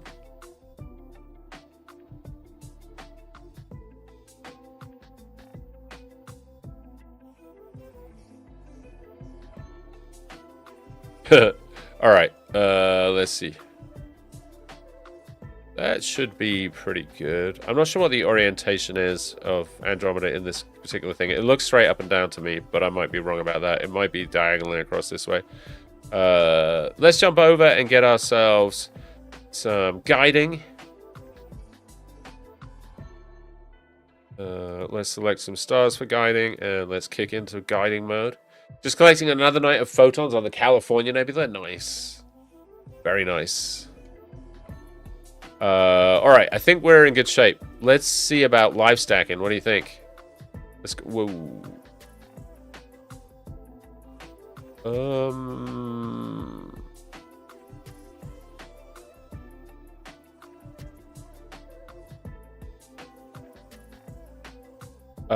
I need to... Where's the brightness? Where did I do the histogram stretch here? Okay, let's turn that histogram stretch off. Let's go to our live stack tool. Is it doing 1 second exposures? It is, right? That's not what I want. I want, what do you think? Should we do like 15 maybe? 15 seconds. Let's clear the stack. Okay. Let's see what we get here. So we're just doing Andromeda for a bit of fun. We did do Jupiter earlier. It looked okay. I wasn't blown away. I wasn't blown away by our Jupiter. So this is a mono camera on the... This is a mono camera on the Edge HD8 right now with the 0.7 focal reducer. So this should come up pretty well, I would think. It's going to do the alignment for us. Enhancement.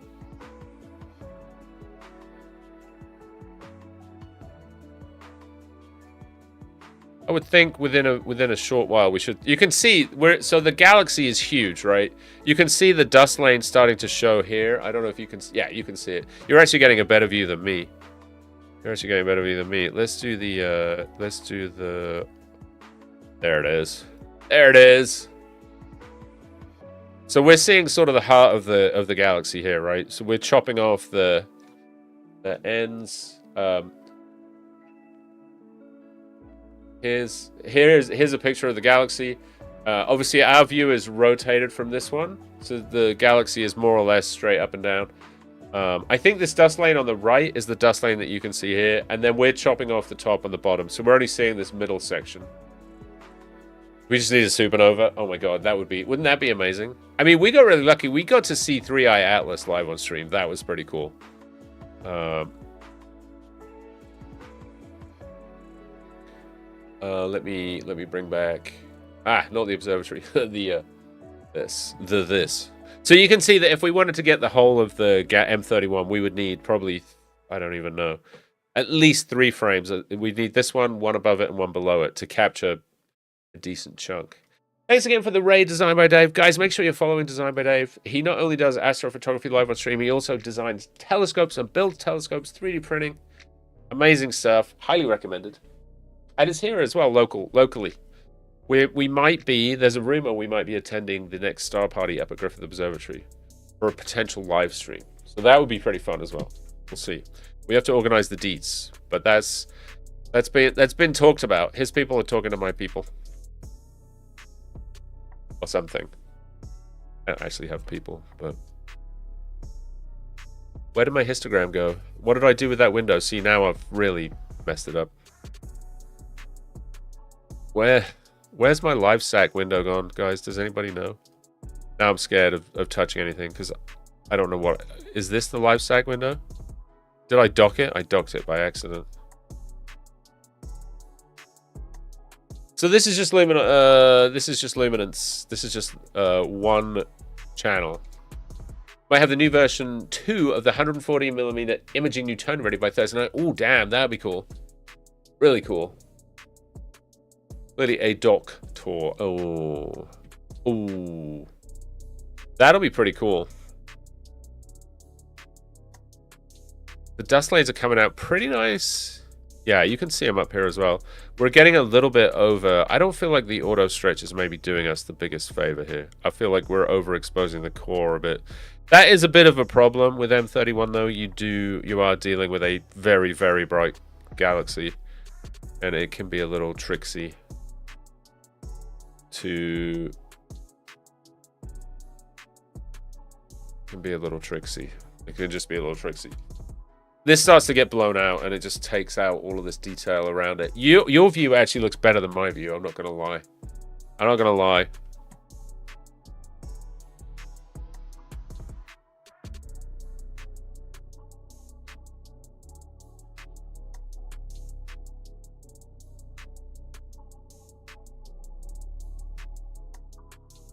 Stretch mode? What does stretch mode mean? What does stretch mode do? Does anybody know?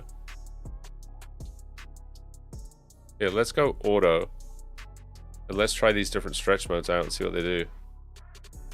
Oh, it's how much of the... It's basically the sharpness of this curve here, I think is what it is. Looks like it adjusts the curve. Yeah, exactly. It's like really just having a hard time with this. I need a bigger monitor or something. I don't know what I need, but I need some help. Yeah, so what it's doing is basically bringing in more of the... It's allowing more of the light.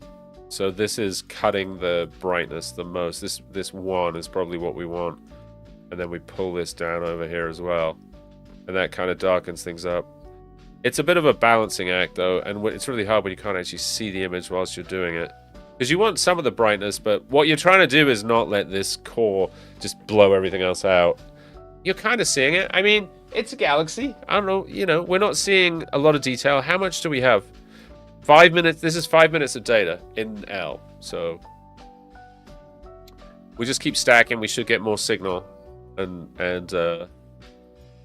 not more noise. So, and then if we wanted a color image, we'd have to do R, G, and B as well.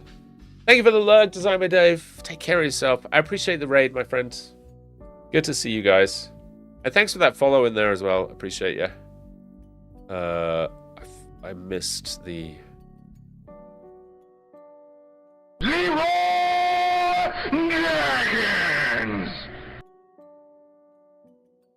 It was Tucson liquor. Tucson liquor? Liquor? Tucson liquor? Tucson liquor? I don't know. Well, thank you for the follow anyway. South Rebel with the Leroy Jenkins. South Rebel. We need more Leroy Jenkinses, guys. You gotta do it for the team. You got it. We could maybe pull these mids a bit as well. Let's see what that does.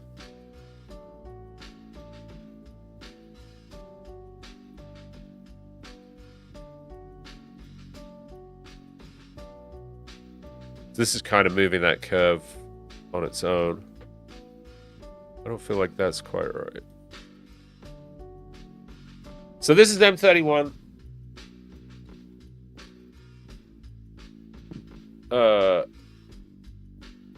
You can see it without a telescope. You can totally see M31 with your naked eye, as we used to say. We could try the FH.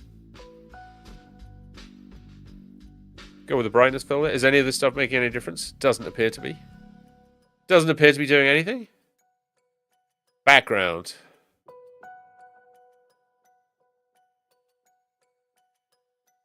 Alignment. Stacking. Enhancement. Ooh, we could do... Let's do some... How about some Wiener deconvolution? We talked about this the other day. It's actually pronounced Wiener, but, you know, we're not going to let that get in the way of a good...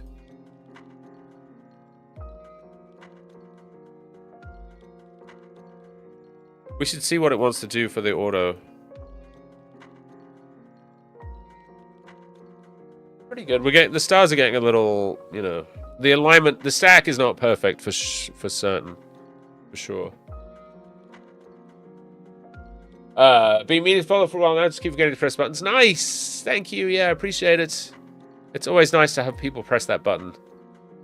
It's nice to have people press that button. We're up to... Where are we now? 3,300 and something?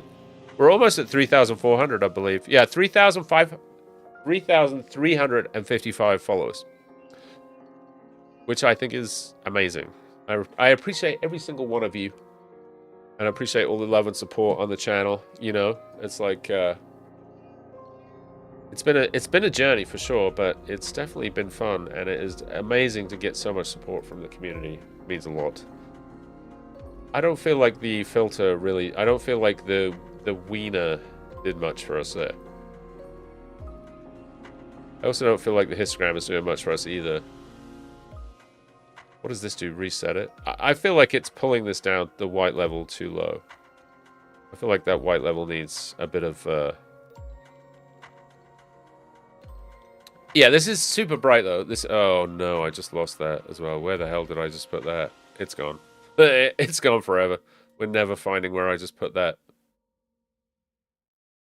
Last 8 frames have not been stacked because full width half max is too high. What are you talking about? Wait, what? I've lost the window, though. I'm not going to lie. I've just put that somewhere. And I think it crashed. I think the live stack might have crashed. Start stacking. I think if I click... Yeah, I knew that was going to happen. But the window, though. Where's the window? Oh, here it is. Is this it, maybe? This is kind of it. We don't want it to be... Obviously, I'm a professional at this. You can tell. Oh, actually, maybe it's still going? Live stacking is paused. Resume. But it wasn't stacking them because of some full width half max nonsense. Let's see. Is that in here? Stacking. I don't think it should be. There's no color, so we don't need that. Background subtraction. Drag the histogram peaks to near the left-hand side to remove the background.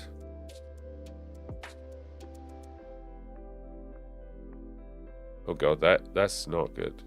Like, we're removing all of the data as well. I don't think I really like that. Alright, we're just going to reset that. Don't do it. Don't do background subtraction, I think. I might have full width half max filtering on. Did I click a button that I wasn't paying attention to? Filter full width. Oh, I do. I do. See? So this is basically a way of controlling quality, I guess you could say, or...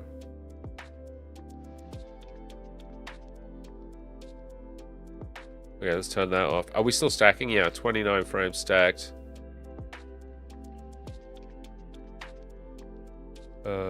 Yeah, it's... Yeah, okay. Now I think it's adding frames. 30. Yeah, it is. It is. Perfect. Good call, Misadventures in Astro. You are correct, sir. So, I should probably change the stream title, huh? Let's see.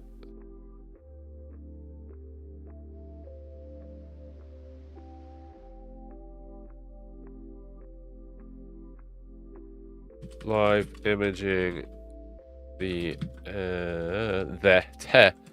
Andromeda Galaxy. There we go. Alrighty. Let's see. How's our stack coming on? Are we stacking? We're stacking. We need some histogram help though, I think. Let's.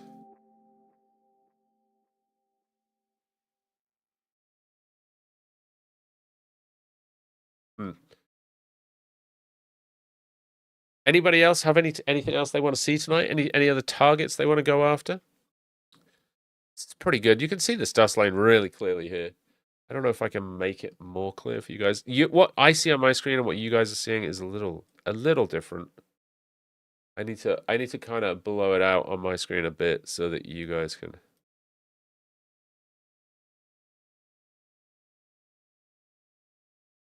Whoa. Oh, see, that looks terrible to me, but it looks pretty good, I think, on stream.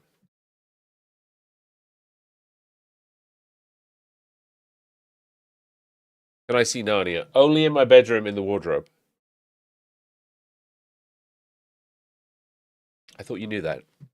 Bit gamey. Guys, play the drop game. If you drop for 99 or more, you do get a free 1 month gifted sub to the channel, which is pretty cool. Get access to a bunch of fun emotes.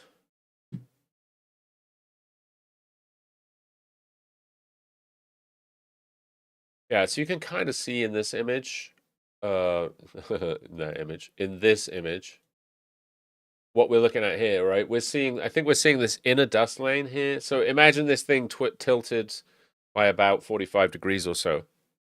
I think that's the orientation we're in. I might be wrong about that. It might actually be. I actually think I am. I don't know.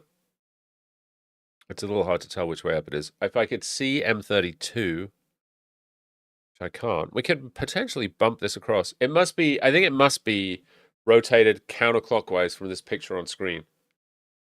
Counterclockwise from the picture on screen because we don't see M32, and I think M32 is just off our frame. I think. You guys want to? What we could do is we could. I think if we bump this to the right a little bit, we should start to see M32. Okay, let's go out of the live stack. And cancel this. I just want man, this thing has gone gigantor now.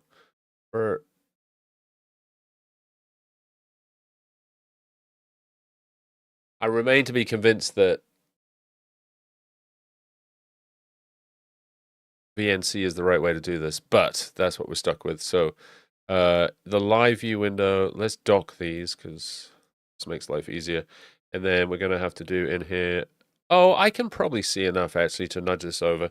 So I'm just going to use the hand controller for the telescope to move this.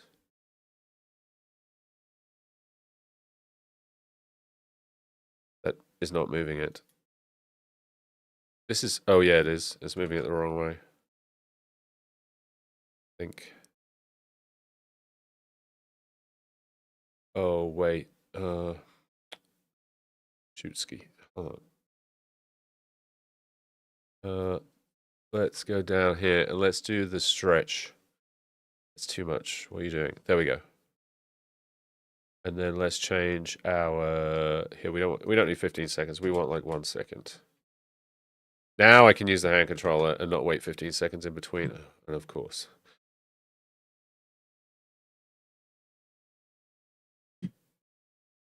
Of course, we have gone. Okay, there we go. All right. Now let's nudge this over, which I think is this way. Yeah, that's pretty good. We'll just keep going. We'll put the center over this way. I think we need to be. Oh, that's the wrong way. I think we need to go this way.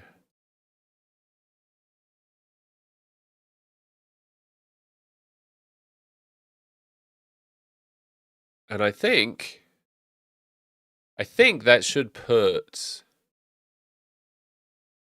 I'm not completely sure, but I think that should put this. Now, if we go back to, we turn this off, and we go back to like 15 seconds on this, 15,000 milliseconds, which is 15 seconds. We go back to live stack. We should start to see, after the first image, the first frame is stacked. I think we should start to see M32. Lodok, welcome in. How you doing? Good to see you. Thanks for stopping by. Okay, there we go. So now I think if I have this the right way around, which I may not, we should start to see M32 as well. I'm not sure if I've moved this far enough though. It's if I've got the orientation correct, it's down here somewhere. But I could be totally wrong. I might be off. I might be off base. I might be off. Horse head and horse helmet may frame well with your current setup. Ooh, that's true. The horse head could be good too, yeah.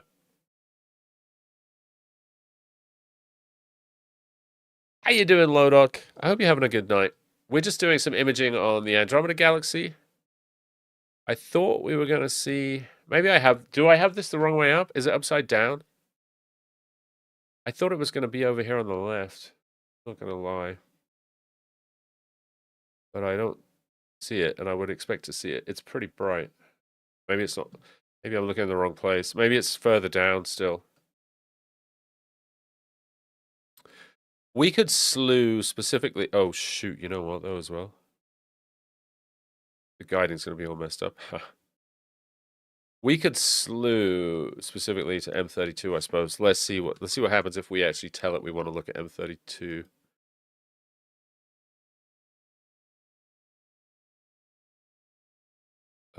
Let's clear the stack. All right. Yeah, we know it's all broken. It's moving. Yeah, it's moving further the same way.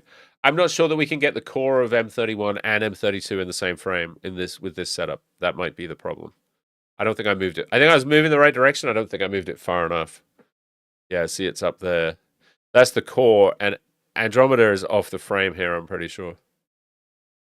So we're just not. It's just a resolution issue. It's just a field of view issue, I should say, not resolution. It's field of view. So yeah, this is M32 up here. And I think we can see some of the dust lanes of Andromeda down here, maybe in the bottom right. That's what it looks like to me. I think we're seeing the bottom of... I think the core of Andromeda is like... you see where this... Like, where it says zoom? I think the core of Andromeda is like up there somewhere. Andromeda is basically off the frame behind all those windows, is my guess. And then this is M32 over here. So this is another galaxy. So that's 3 galaxies we've looked at tonight, which is pretty cool. Let's see. Thor's helmet is a good call. Bode's galaxy as well. That's true. 2359. The only limitation we have right now. Well, I can start Stellarium here and I can connect it. We could do it that way. The hand tool is a little limited in what you can do. Not sure how my north is. My north is pretty good, yeah. It should be clear. Up towards, you know, Polaris or whatever. Up towards the big dog. Let me see.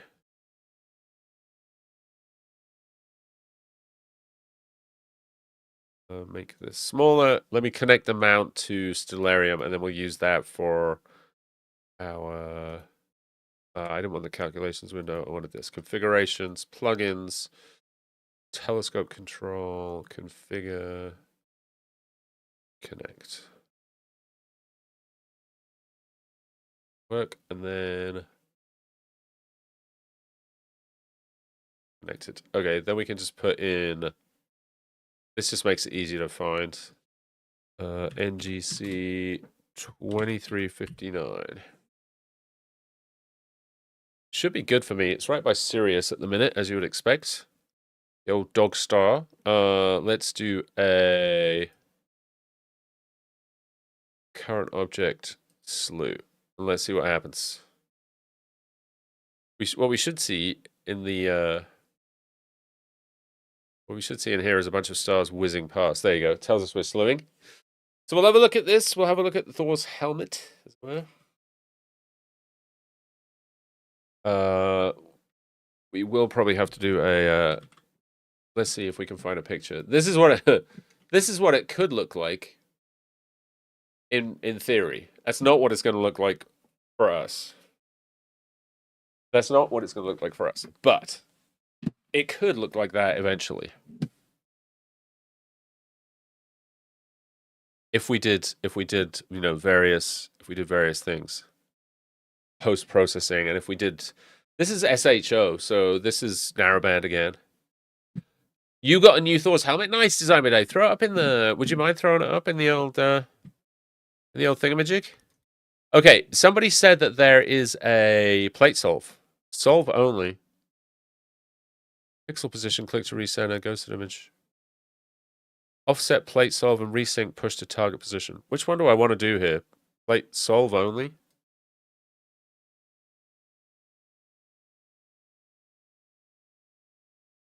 Currently pointing at 4135.6.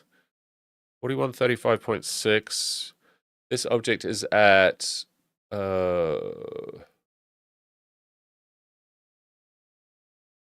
wait, what?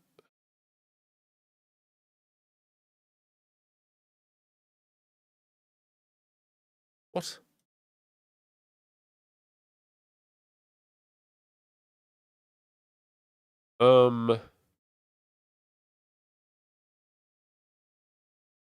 Oh, it's still live. Is it still live stacking? Let's just end the live stacking. Let's do the live view instead. Uploaded it in Discord. Nice. Let me look in just 1 second. Let's do. We probably don't need. We can just do 10 seconds, and then we're gonna do a stretch as well. Okay, there we go.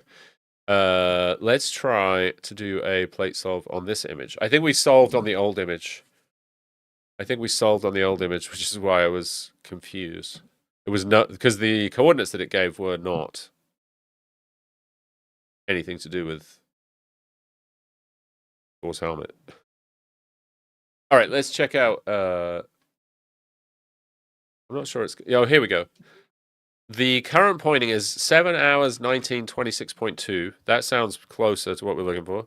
We're looking for 7:18:31 and 13 minus 13 13:51. So we're a little off, but we're close. How do I do a resync? Does anybody know? Tools. Just click pixel position, click center, deep sky, image, annotation, push to assistant, offset plate solve, and resync. If somebody knows how to do a plate solve with resync, I'm not seeing a button, but maybe I'm just missing it. Maybe I'm just missing the sync button. Need to connect the mount under file settings. I think it is connected. Oh, here we go. I can connect it right here.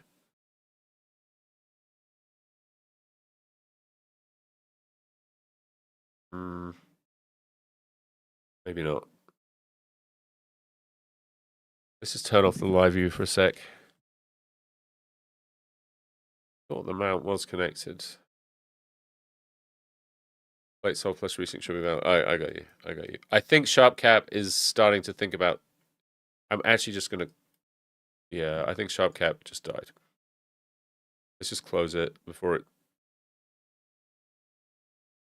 Okay. No, I wouldn't like to do that. Let's just restart SharpCap. Okay, let's have a quick look at what Design by Dave posted in the Discord for Thor's helmet. Wait, where'd the Discord disappear to? Oh, there it is. Oh, love it, Dave. Oh my god. Here, check this out, guys. Check this beauty out. Hold on, I know you can't see it. I'm just pasting it in this window, and then I'm going to close this other window.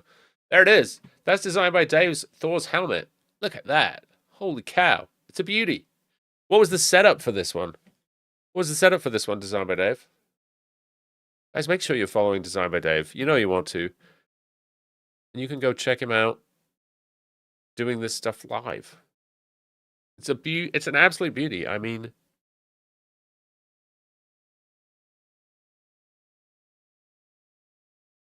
I really feel like I'm getting sick, guys. I really hope I'm not.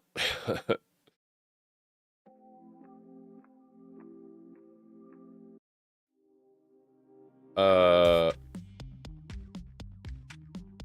it really doesn't want to connect to my mount for some reason. I don't know why.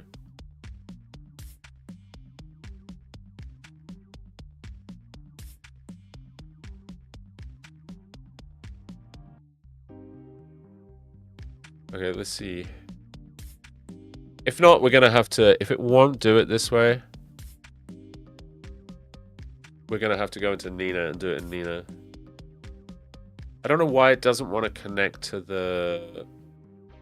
I don't know why it doesn't want to connect to the Gemini.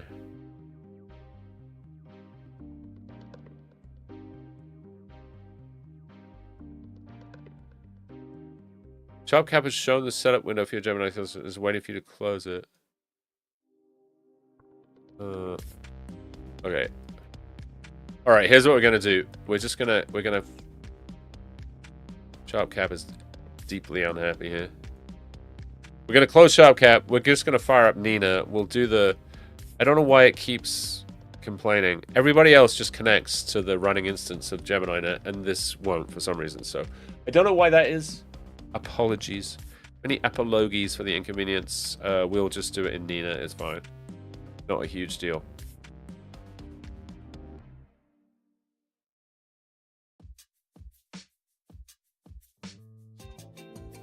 The DBS 150 and the F4 Newtonian. Nice. Which camera is it? Oh, I see. Minicam 8. Oh, that is the Minicam 8. Nice.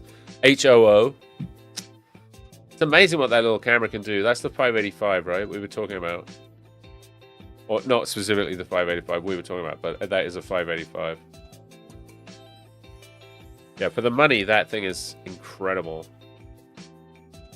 585, yeah, for the win. Narrowband from like Bortle 9. This was from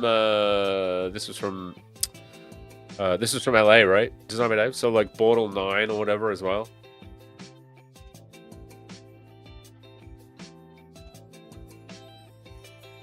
Chino Hill's nice. All right, let's see. We got some. Wait, why is that window so big now? Driving me a little batty. Driving me a little batty. It's big, it's small. It's too big, it's too small. No, don't move it. Just make it smaller. Okay. Okay, so we should be all done here, and then we're just going to do a plate solve. And that should then center us on the right thingy. Yeah, this should just move us over. I don't know why Sharpcap was having trouble with this, but it was.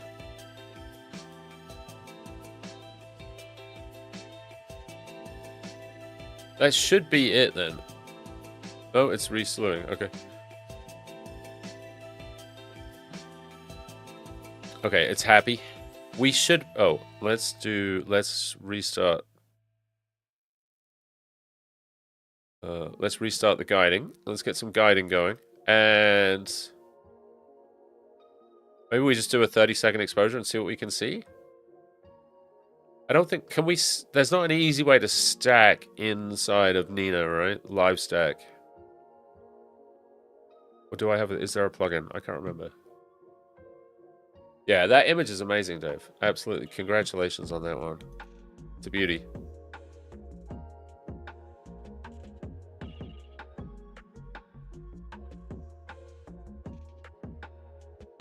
We'll see what we see in about...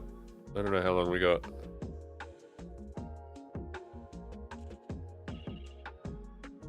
Maybe I could convince myself that I can see a little haziness here. Have the plugin, the live stack on. Which one is it? Is it one of these, right? Or is it not? Oh no, I have to go. Yeah, I know where it is. I have the plugin.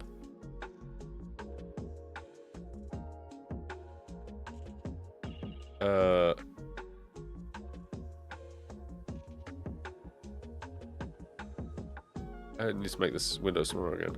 Live stack. Here we go. Add a flat master. Don't have one. Start live stack. Live stack options. Yeah, that's fine. So it should do 30-second stacks. And then I don't know what it's going to do in terms of, like, doesn't seem to be that many options in terms of the stacking, but let's see if it works. Let it do its thing. Oh my god, ads again already? Are you serious? It's like 9 o'clock. Holy cow. Tonight's stream seems to be whizzing by. I feel like we just got started, and we're 3 hours in already. You know? Alright, so we're probably not going to see too much for the first one, but as it gets... Oh, the shit, the gain is... I should probably set the gain to 139. Fudge.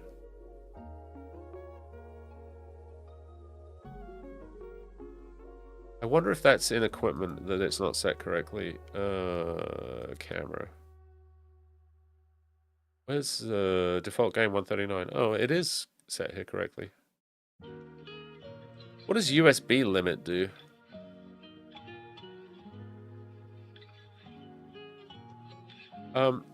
Miss Adventures, where's my live stack? Do I have to go to image to get the live? Is this the live stack now? We also should we could probably do this in like H alpha or something. Like I'm not sure that L is the right band for this as I think about it. I'm not looping.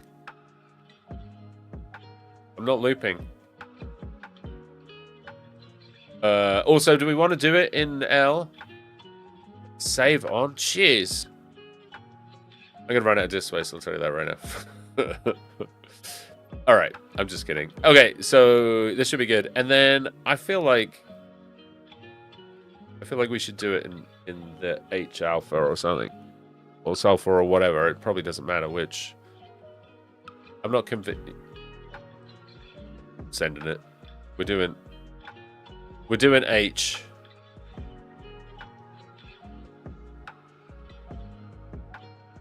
We could do O.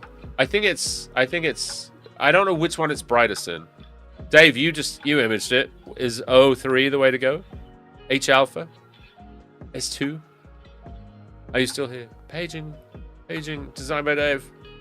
Guys, make sure you're following Paleontologizing as well.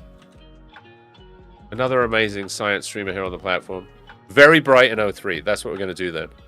And then we're going to find out if this is actually an O3 filter, which there has been some debate about whether this is... Actually, I think this is definitely O. There's been some debate about whether H and S is H and S or S and H. Or S and M.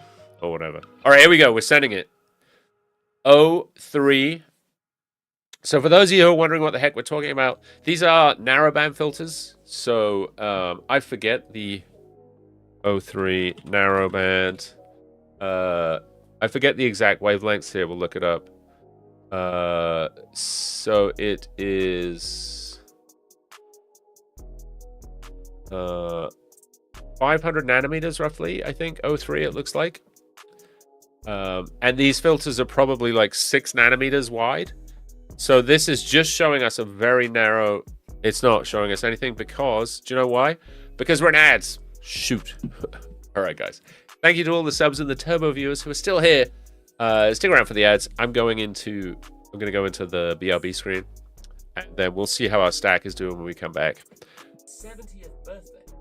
Pettit was selected as an astronaut candidate by NASA in 1996. In 2002, he had his first adventure in space with a trip to the ISS aboard the space shuttle Endeavour.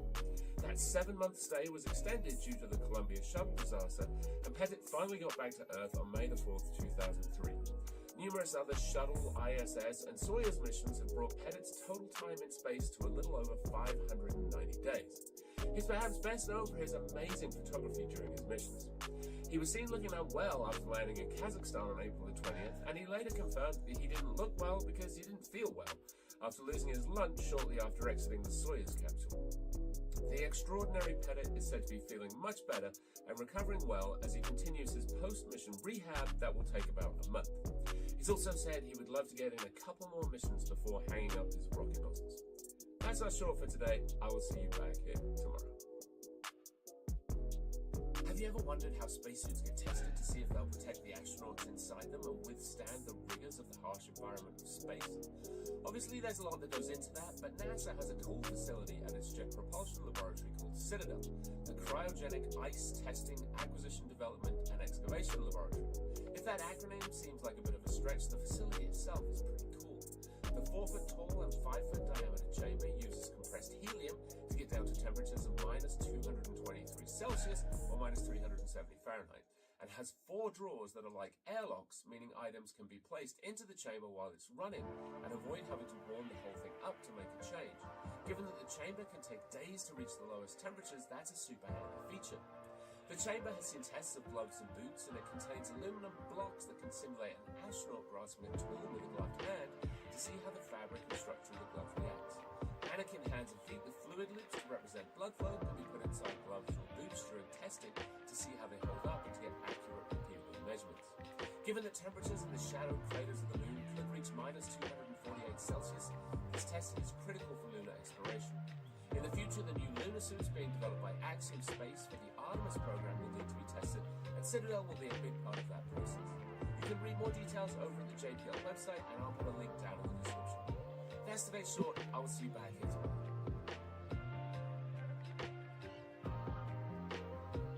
All right, guys.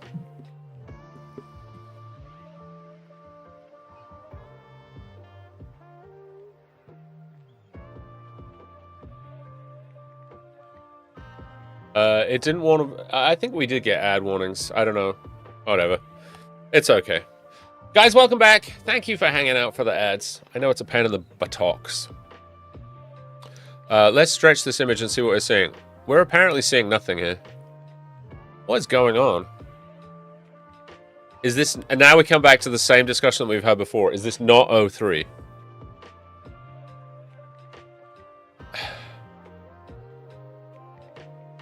Images in stack 2. What? What happened down here? Wait, is something funky going on with...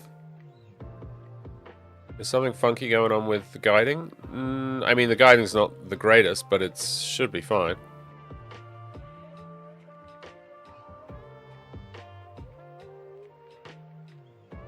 I mean, maybe I could convince myself that I can see a little bit of structure here in the middle.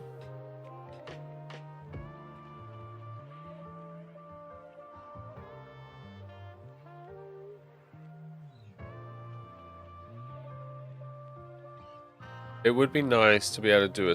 Whoa! Wow, the life stacking in this is not ideal. Alright, here's what we're going to do. We're going to disconnect all this crap. We're going to jump back over to... We know we're pointing in the right place now. We're going to jump over to SharpCap. We're going to use the sharp... I don't know what was going on there, Misadventures. We could figure it out, but let's not. Let's just not and say we did. This I need to see the cameras. We'll go 1600mm Pro. I don't know what happened. Literally do not know, but we're gonna. But it's fine. It's fine. We're gonna do it here instead. It'll all be great. It won't connect to the mount, but I don't need it to. And we're gonna come down here now. Now we're getting used to the controls. We can do all this stuff pretty quickly. We should be taking images, I think. Is it gonna honor? It's not gonna change the filter, right? The filter wheel is down here. Oh my god, the docking situation is likely to drive me insane with SharpCap. It's pretty likely that I'm not gonna survive because I can't even see. Crap. Like, can we get this guy a little bit of help and make this actually decent? I think it should have just kept the... I think it should have just kept it where it was. I don't know why we're not seeing...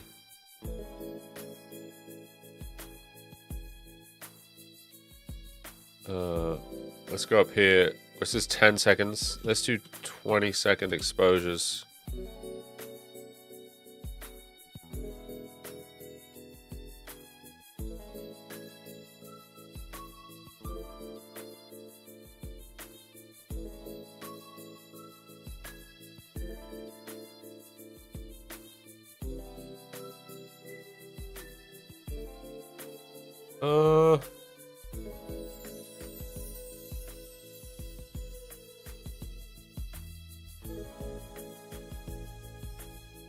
It's rejecting frames now.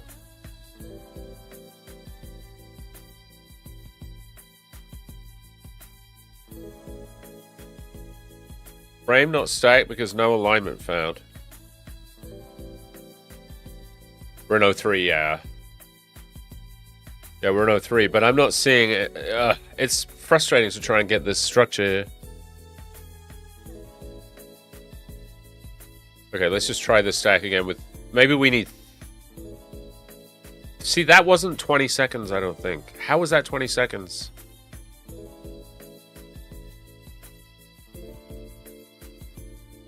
$60 seconds. Yeah. I think you're right. Let's do it. Let's do it. Alright. We're just gonna let it go. We'll see.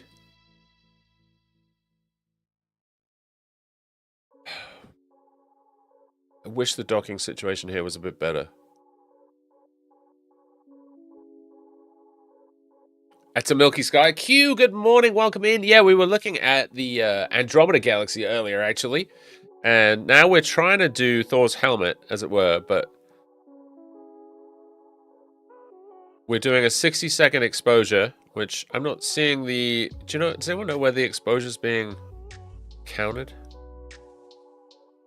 Bit depth -4. What? I don't know what that means.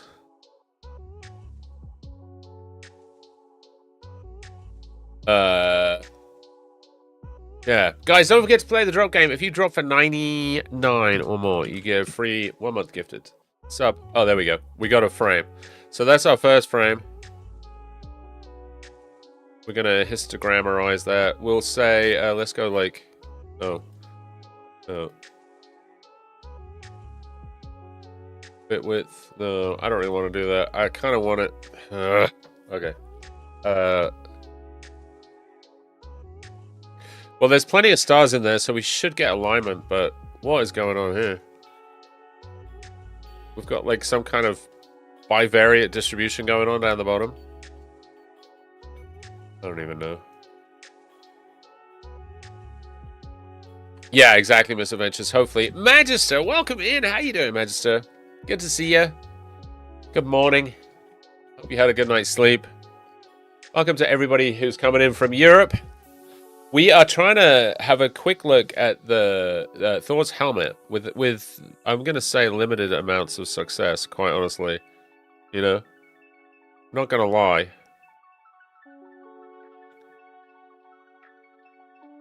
Oh, we should change that stretch mode, maybe. No, that's worse. Oh, I don't even know. I don't even know what's going on. Just got up 5 AM thinking I'm missing a stream. You were correct, sir. You were. But that's okay. You're sleeping. That's important. It's important to sleep. We've got 2 frames stacked. And I...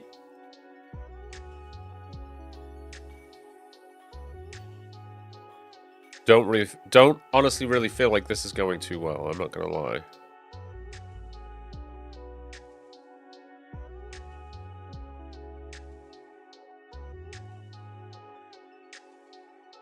Are we sure it's 03? Seems to be so much noise. Yeah, agreed. I'm not We've had this conversation about these filters before and what they are and what they're supposed to be and what they're not. And I'm not... I don't know if we're seeing structure or we're just seeing noise or what is going on. The black level needs to be...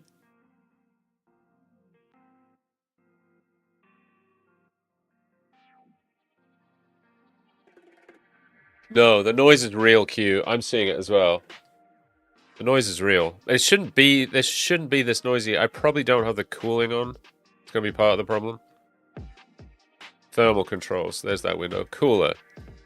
On. That's a good start. See? That helps. I mean, the camera controls are so far across the screen. Here, target temperature, -1. Cooler power. Cooler power's 1. I don't really know what that means.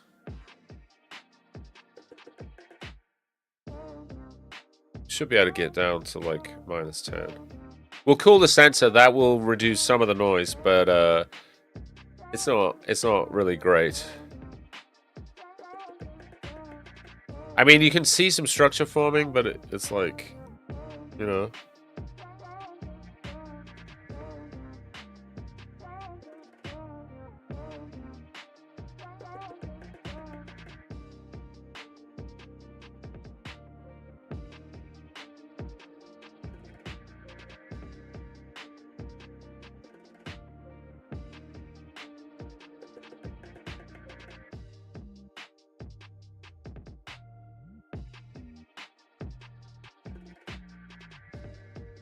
I don't know. I'm gonna go look. Let me see what the dealio is.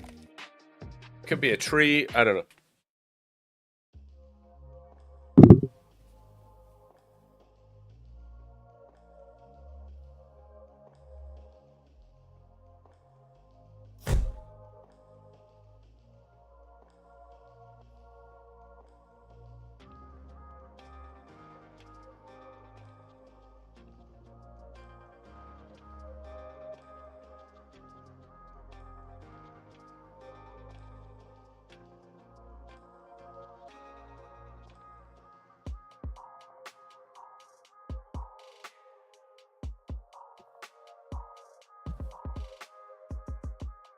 Honestly, it looks about as perfect out there as it could be. All right, there we go. Histogram stretch off. Ecliptica Gaming, thank you for the follow. Welcome in. Good to see you. Going on 1080p, so that must have been Twitch. Yeah, I got it. I think we got it figured out. Okay, and then now let's do the histogram. And let's do an auto histogram. Okay, that's a little better. So that's more like what I would expect to see, just in terms of the noise levels and stuff. I don't think the auto stretch is that fantastic. Let's see. I think we could go somewhere.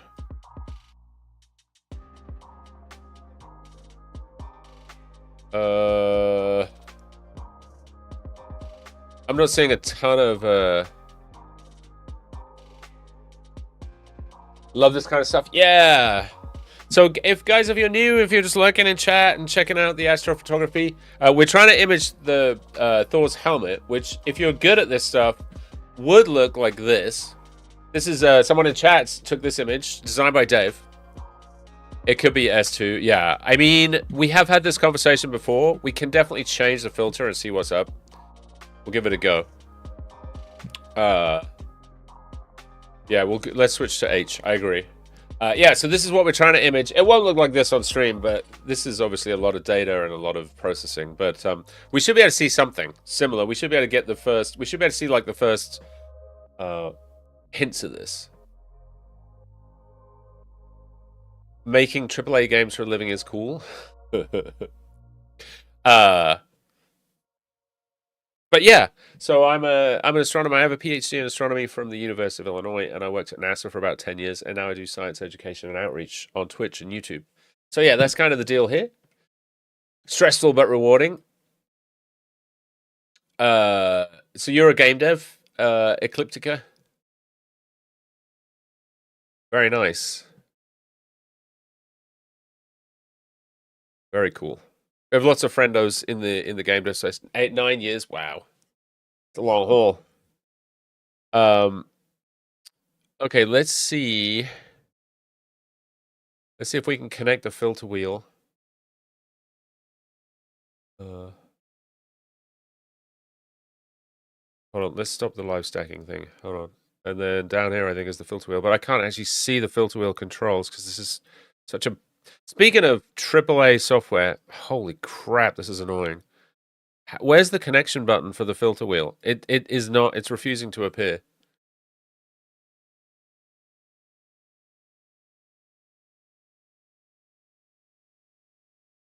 Anybody who knows what the hell is going on here, feel free to jump in. I thought rescan for remote hardware was going to do it, but maybe I want to go into settings. Cameras, hardware. ZWO filter wheel. Maybe I can use focus offset information. Actual education, welcome in. Actual education, welcome. We are just doing some astrophotography live on stream, actually, or trying to. We're not having much success right now, but we have in the past. I thought you had it selected in hardware as you switched filters before. I thought I switched filters before. How was your stream, Actual Education? What were you doing? What were you helping people with tonight? Guys, make sure you go follow Actual Education. Legendary streamer here on the platform. I think a shout out should be on the way from the bot, but just in case, get the old shout out there. We are trying to do, so we already looked at a couple of galaxies. We looked at M32, we looked at M31, and we looked at M110. We looked at Jupiter briefly, and we're just trying to figure out how to get the software working to have the right filters. And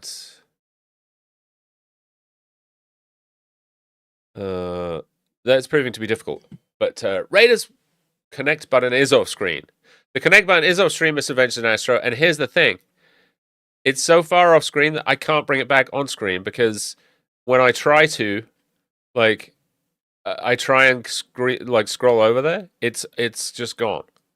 If I move this all the way over here, oh, there it is. It actually worked this time.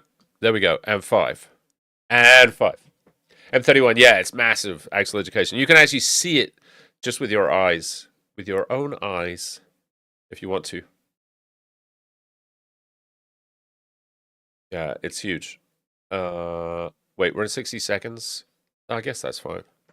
Let's go into the live stack thingy now. We finally managed to get this. Yeah, so Raiders, I'm Nerdwino. I stream astronomy and space here on the platform. I have a PhD in astronomy, and I worked at NASA for a while. So that's my story. We do all the latest news and updates on space and astronomy, the latest papers. We are particularly excited about launches. We watch launches live on stream. We do have this observatory in the backyard. It's just a little shed with a roll-off roof. That is us right now. That's what we're taking these images through. So yeah, if that sounds cool, drop a follow. Find your way back. Like I said, we are trying to get Thor's helmet here. Oh, now we're finally getting something. I see something in the middle here now. I do actually see something. Let me get rid of the observatory. And you too may see something. Oh, you can't see it on your screen. Okay. My screen and your screen are not looking the same. Let's do the camera controls, get out of the way. Let's do like a auto stretch. There it is. There it is. So I don't know how the filters are. This could be O. I'm pretty sure that the last filter is S.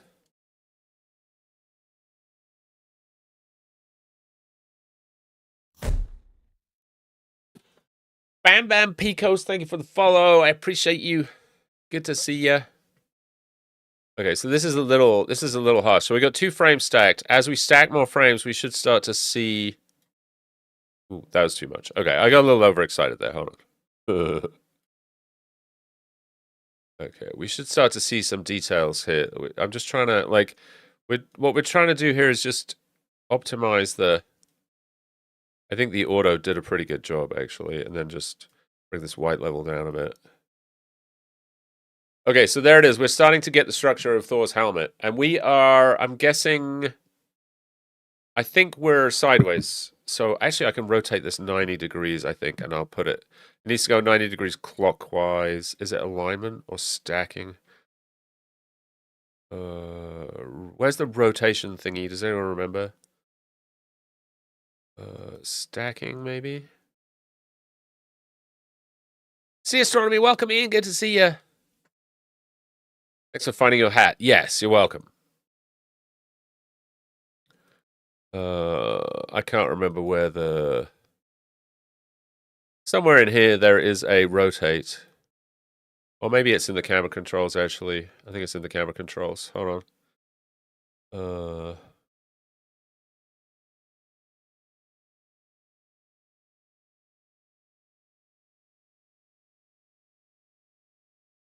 Yes, the astronomy. I know it's been you're like you're becoming a regular. It's great. I love it.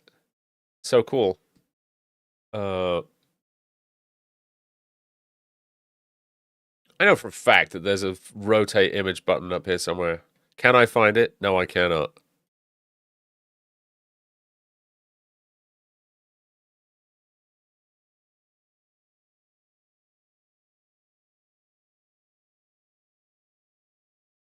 How we doing here? Oh yeah, look, we're getting it. So this is gonna be sideways, and if I could just find the button here, I would rotate it 90 degrees for you, and you would see.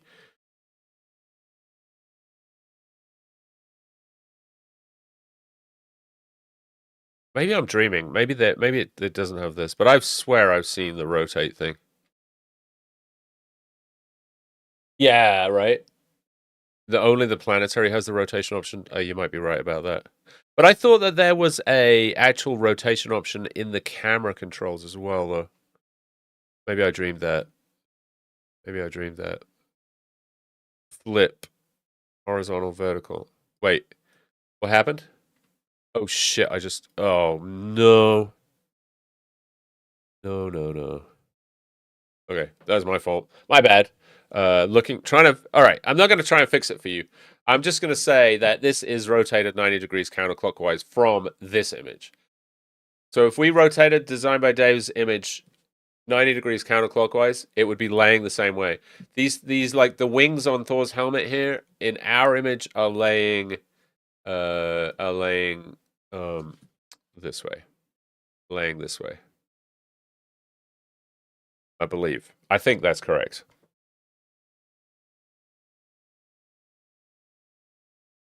So yeah, it's pretty cool. We're stacked. How many have we stacked? 2, 3, 5. We got 4 minutes of total exposure time. Hey, if Design by David's here, I wonder how much time went into this one. A lot, probably. This is probably at least an hour in each channel, maybe 2 hours in each channel, or 3 hours in each channel. Let's see what the let's see if the histogram thing will. We could try the masking as well. Let's see if the unsharp mask helps. And then we want to do histogram. It doesn't. I like my images a little darker than it's trying to make this, just so the stuff stands out that you're trying to see. But there it is, though. You get the idea. Definitely get the idea. 19 hours. There you go. So it's probably 6 hours per channel. Saggy nods. Welcome in. Good to see you. How you doing? Fun target. Sadly, often very low. Yeah, it's not bad for me right now. Let's see. I'll tell you. It is at altitude for me is 31 degrees. 31 degrees and rising. It's gonna transit in about 2.5 hours. So yeah, it's pretty good for me. Is this my microscope? Yes. Or it's a telescope, technically, I guess. It's like a microscope for stars. It's sort of like an inverse microscope, I suppose. You could think of it like.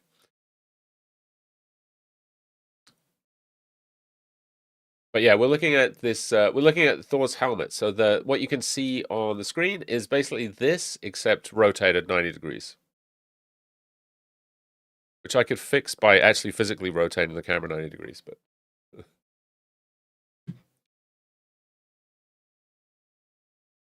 and all we're doing is just adding data. So it's stacked 7 images so far. They're 60-second each. It's kind of funny that it says the total exposure time is 6 minutes and it's stacked 7 frames. But maybe it stacked one in there that was less than a second. I did accidentally change the thing there.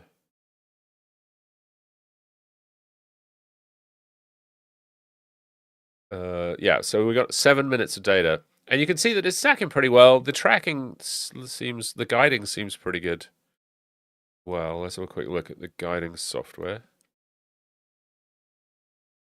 So there's a separate little telescope and camera on here. 2 arc seconds. That's not terrible. These big spikes occasionally. But But yeah, you can see the guiding is working pretty well. We're getting pretty nice stars. It's decent. It's fine. So we're tracking. So the other telescope is tracking, and then we're using this one to image.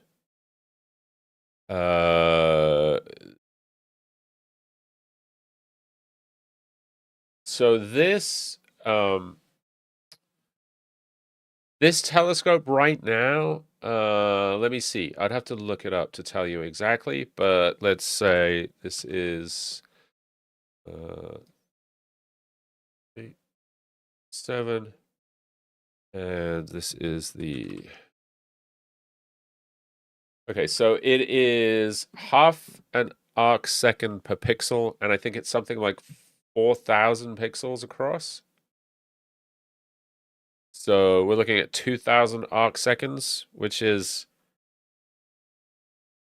30 arc minutes. A bit more than 30 arc minutes. So this is about half a degree on the sky. So you're looking at half a degree on the sky spread across this whole image. I think that's correct. I believe.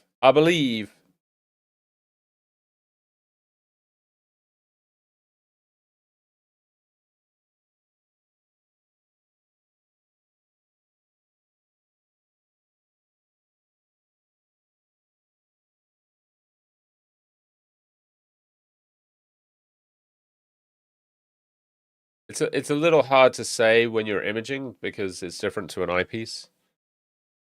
You can can it see 1.6 billion? Oh, easily, yeah. Easily. I don't know how far away this is. Let me see. Distance to Thor's head. Probably should have said Thor's head nebula. God knows what results we're going to get there.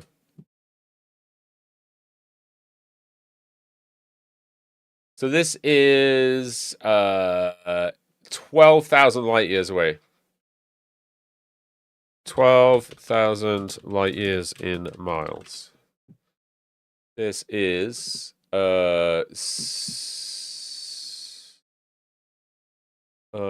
trying to figure this out. That's 1,000. That's 100,000. It's 100 million.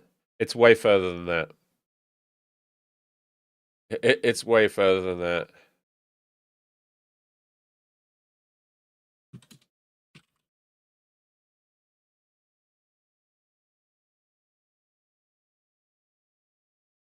This is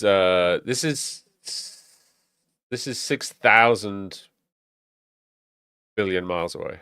So yes, it can. What were you looking to see, saggy nods? That's 1.6 billion miles away.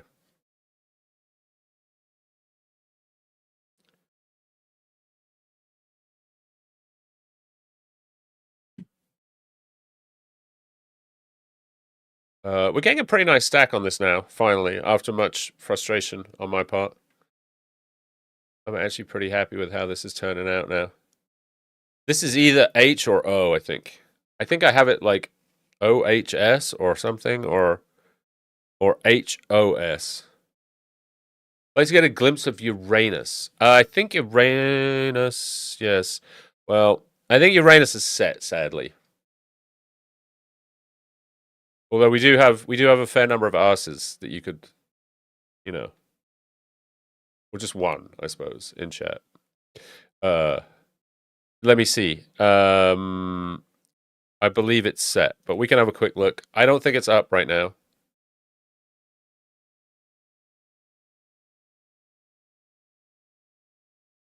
Oh, it is. I lied. We could try.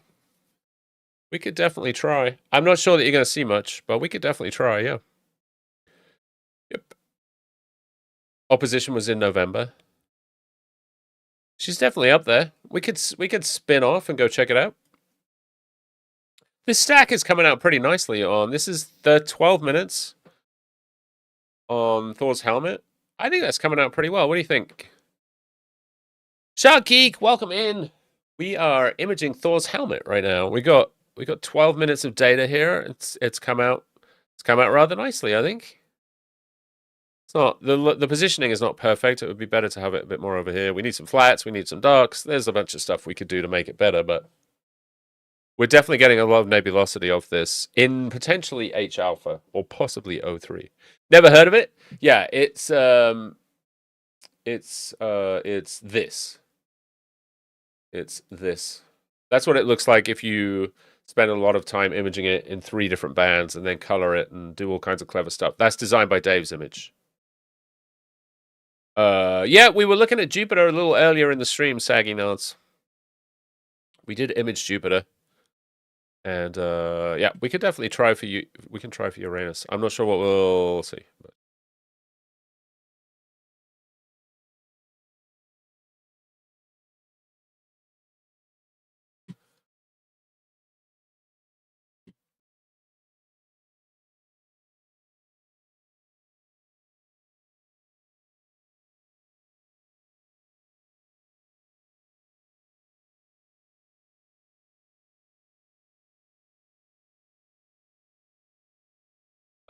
Let us. How do we? There we go. Captured the stack as it is right now. It would be really nice to know the next one that goes in. The next image it takes. We're gonna save it. Then we'll jump over to Uranus since we. Oh, there it is. Okay, that's 14 minutes. Yeah, that's pretty good. I might have to try that off stream. Get some narrowband data on that. Looks good.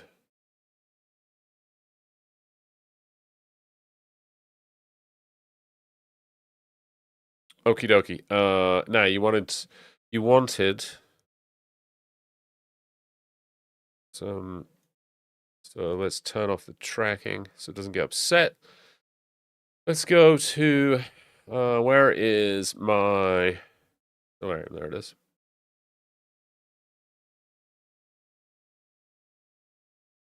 And what do I need to click? I need to click this. An object. Wait.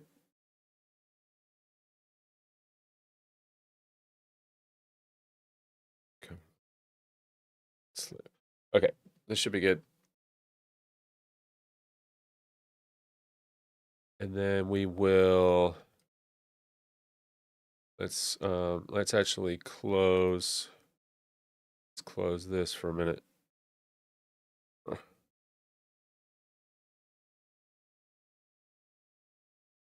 we're gonna close Sharp Cap.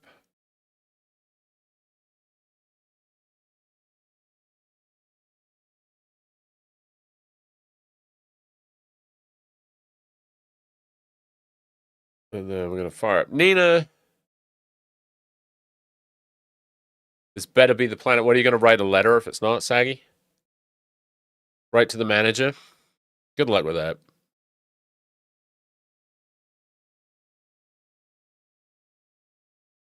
Okay.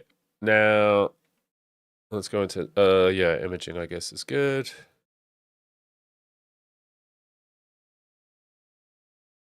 And then let's go back to L.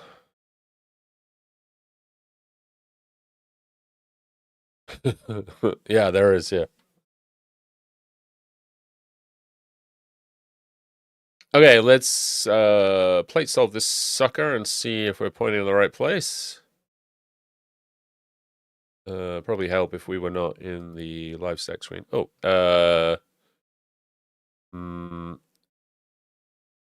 I think that's just a bright star, although it might not be.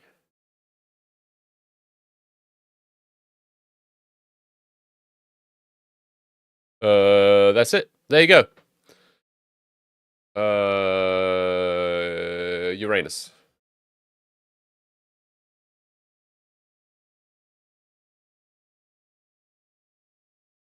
Right in the middle of the frame. We could try a live stack, see if we could do a little better.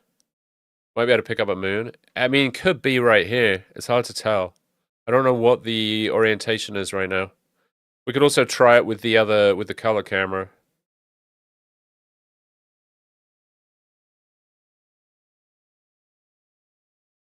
That's definitely it, though. That is definitely your Uranus.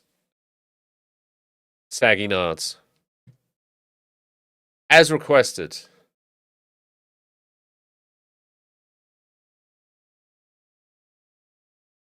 Do I work in an observatory? No, I do not work in an observatory. I just have a small observatory in the backyard that we're using to do this.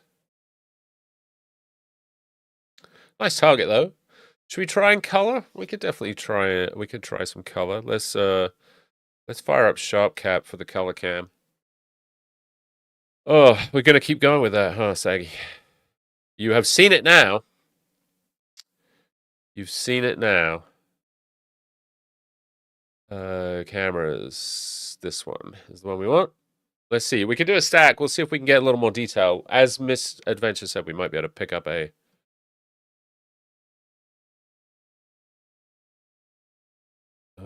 We might be able to pick up a. What do you think? What were we doing there? Oh, it's right there. Look, I'm like, what do you think we need to? Oh.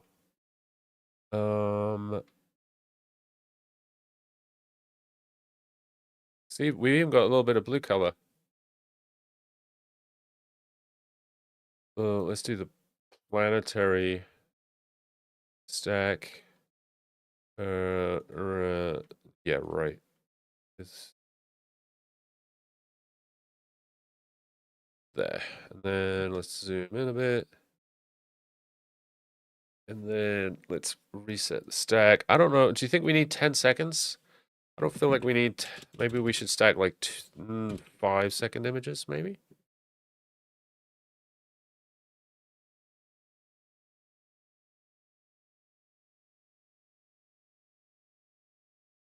Auto sharpen. Pretty sure it's not out of focus. Oh, there we go. It's coming in a little bit.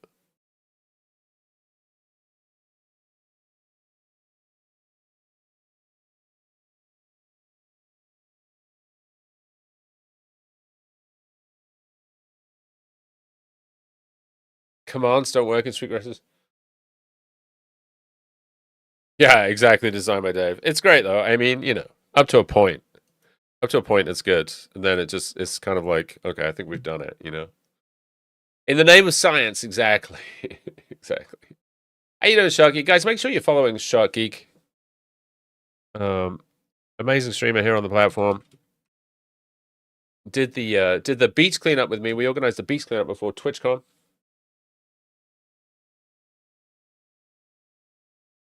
And we got to hang out together at TwitchCon. It was awesome sauce. We had a good time. Camera maybe underexposed or target. Wait, what's happening now? The gain. I feel like we're.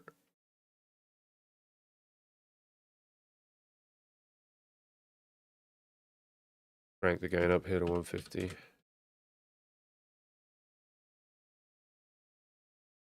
I don't necessarily know that I understand why this is.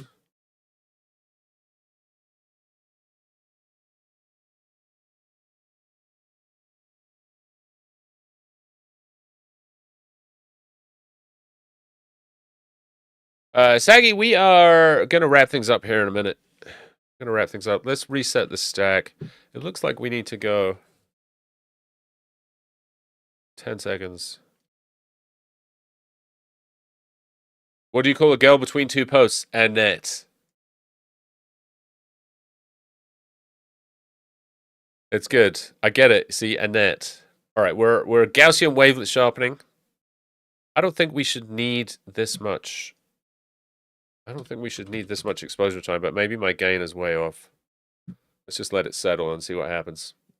It's kind of cool, though. I mean, it's definitely Uranus. It even looks blue, right?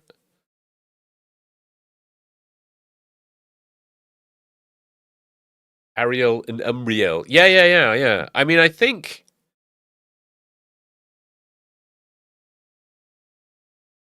if we... where's my... Do I not have the histogram option in... Oh my god. Guys. Look, it's fucking... Ugh. Now we have to reset the stack. What is going on? Is it not... Did we not... you know what? I didn't do, which was probably stupid. I don't think I restarted the guiding. I don't think we're guiding right now. So let's fix that. Outlook? No, I don't want Outlook to start. Go away. Why are you trying to start Outlook, you weirdo? No, I don't wish you to start Outlook. Oh, now it's overexposed. Ugh. Underexposed, overexposed. I thought it probably should be. I would think 5 seconds would be heaps.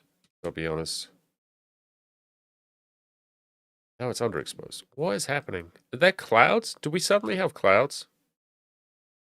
All right, I'm setting it at 10 seconds, and that's it. And I'm going to reset the stack, and I'm doing it one more time. Then we're out of here. There we go. Okay.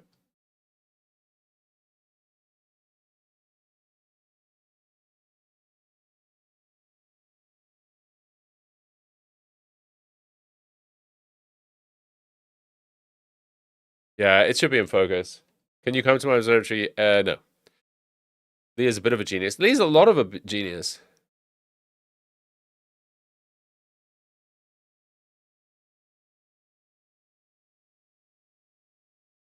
Bit of a genius indeed. Wait. Sharpening adjustments, auto sharpen. I don't really know why we're having so much trouble here. I mean, we could go to more of a smaller region of interest, I suppose. We could do like 1024 by 768. We could actually tell it to center on the planet. Then, yeah, you might be right about the focus. I'm not 100% sure. I'm not 100% sure on the focus question.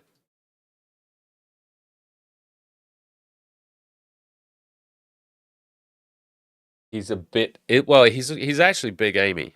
He's Big Amy to the rest of us, you know.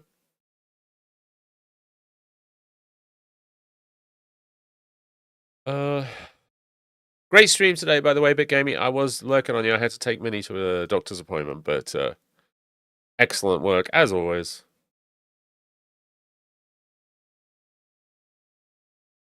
Where is the? Oh, is it up here?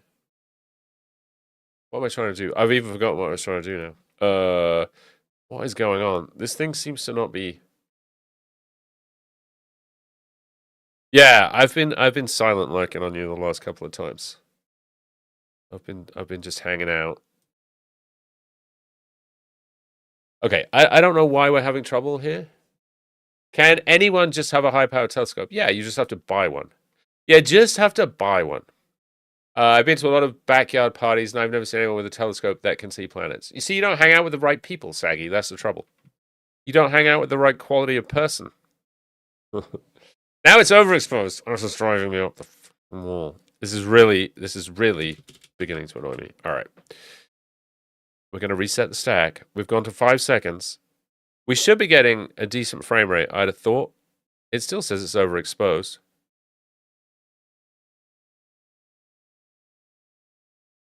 If we want to see the moons, then we probably just need to fiddle with the histogram a bit. Or we could just... I mean, we could just go to a live view, I suppose. Instead of a stack. We could do live view. This is 5 seconds.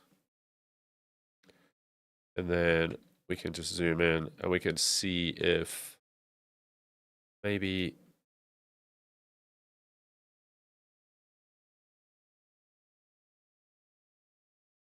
Could that display histogram stretch on again?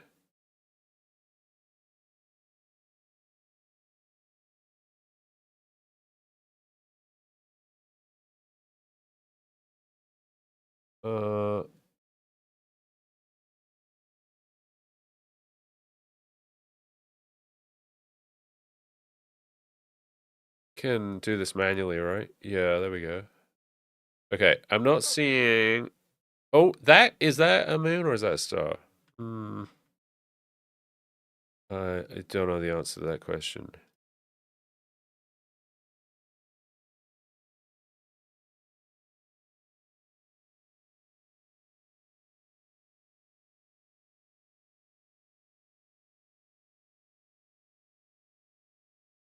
Okay, let's see.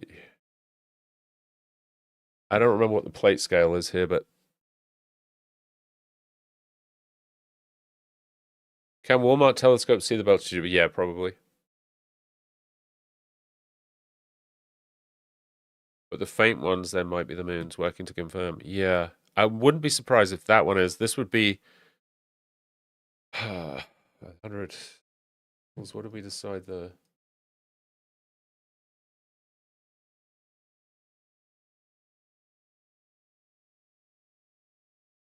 I don't remember. Trying to figure out how far that is. But yep, there you go. There is Uranus. That's pretty spectacular. I'm pretty happy with that. Titania. This one up here at the top. I mean, I can probably make it brighter. I don't know. You know, we can probably make it pop a little bit more, maybe. So tricksy, though. It's tricksy. Could be that one right there. If we... Oh, is that another one right there? We probably need to do the live stack thing to make that work. Let's turn that off. Let's try one more live stack. I'm going to regret this. Don't make me regret it. Oh, I meant to do the planetary live stack. Sorry.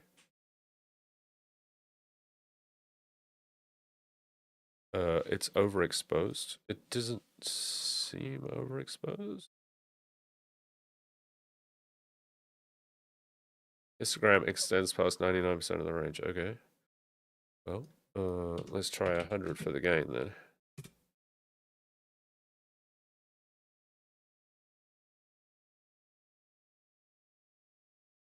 Now it's underexposed. Yay!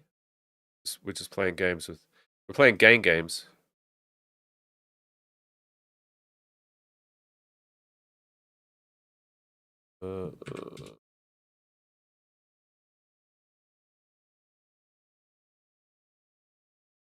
How is it? I don't understand why it's jumping around from being underexposed to overexposed. 55 overexposed pixels. Yeah, that's just the planet, though. Okay, I think we should just ignore that. And we should reset this stack. And we should start again. And then this is going to be it. We're going to zoom in and we're going to see what we get.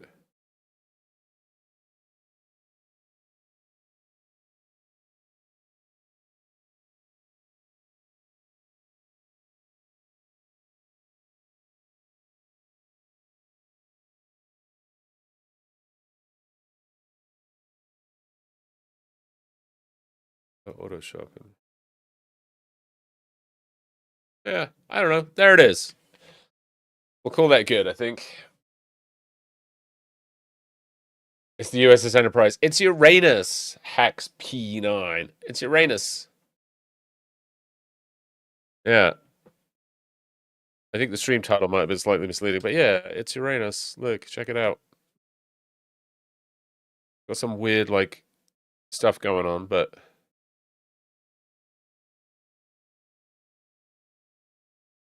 Like, de-ring this thing a little bit. I don't even know. The auto sharpening's kind of crazy. You're going to quit showing people that because it's not TOS. Ha, Sodidimus. How you doing, Sodidimus? Well, yeah. All right. Guys, thanks for hanging with me tonight. We're going to raid out, but we're going to raid out to someone spectacular, so stick around for the raid. Go and tell them what we've been up to. Who shall we raid? We're going to raid... you know, we haven't raided Science Streams for a good while. We're going to raid over to Science Streams. Why not? It's been a hot minute. I can't type because I need to mute this. Hold on. There we go. Guys, thank you for hanging out. I appreciate you all being here. I appreciate all the help with the streaming from with the observing, Mrs. Vincent Astro and everyone else that was helping. I hope you enjoyed it. I will see you on Thursday. We'll be live Thursday, 6 p.m. Don't forget, on Sunday we have our super special guests. It'll be the scientific, the scientists, science journalists, and scientific cartoonists who are going to be talking about their way of communicating science. But come on an awesome raid to see the lovely and legendary Science streams. They are amazing. Those are the raid messages. I recommend raid messages, not software licenses for the raid message, but it's up to you. Totally up to you. It's been a brilliant stream. I appreciate you all being here, and I'm glad I got to show you a little bit of the universe this evening. We got 2 planets, the 3 galaxies, and a nebula. So that's pretty fun. And then we saw some amazing images as well. Like I said, I'll be back Thursday. Don't forget to check out the socials here, the YouTube. Appreciate the support on the YouTube. Thanks to anyone that's been watching on YouTube as well. We're going to wind things up over there as well.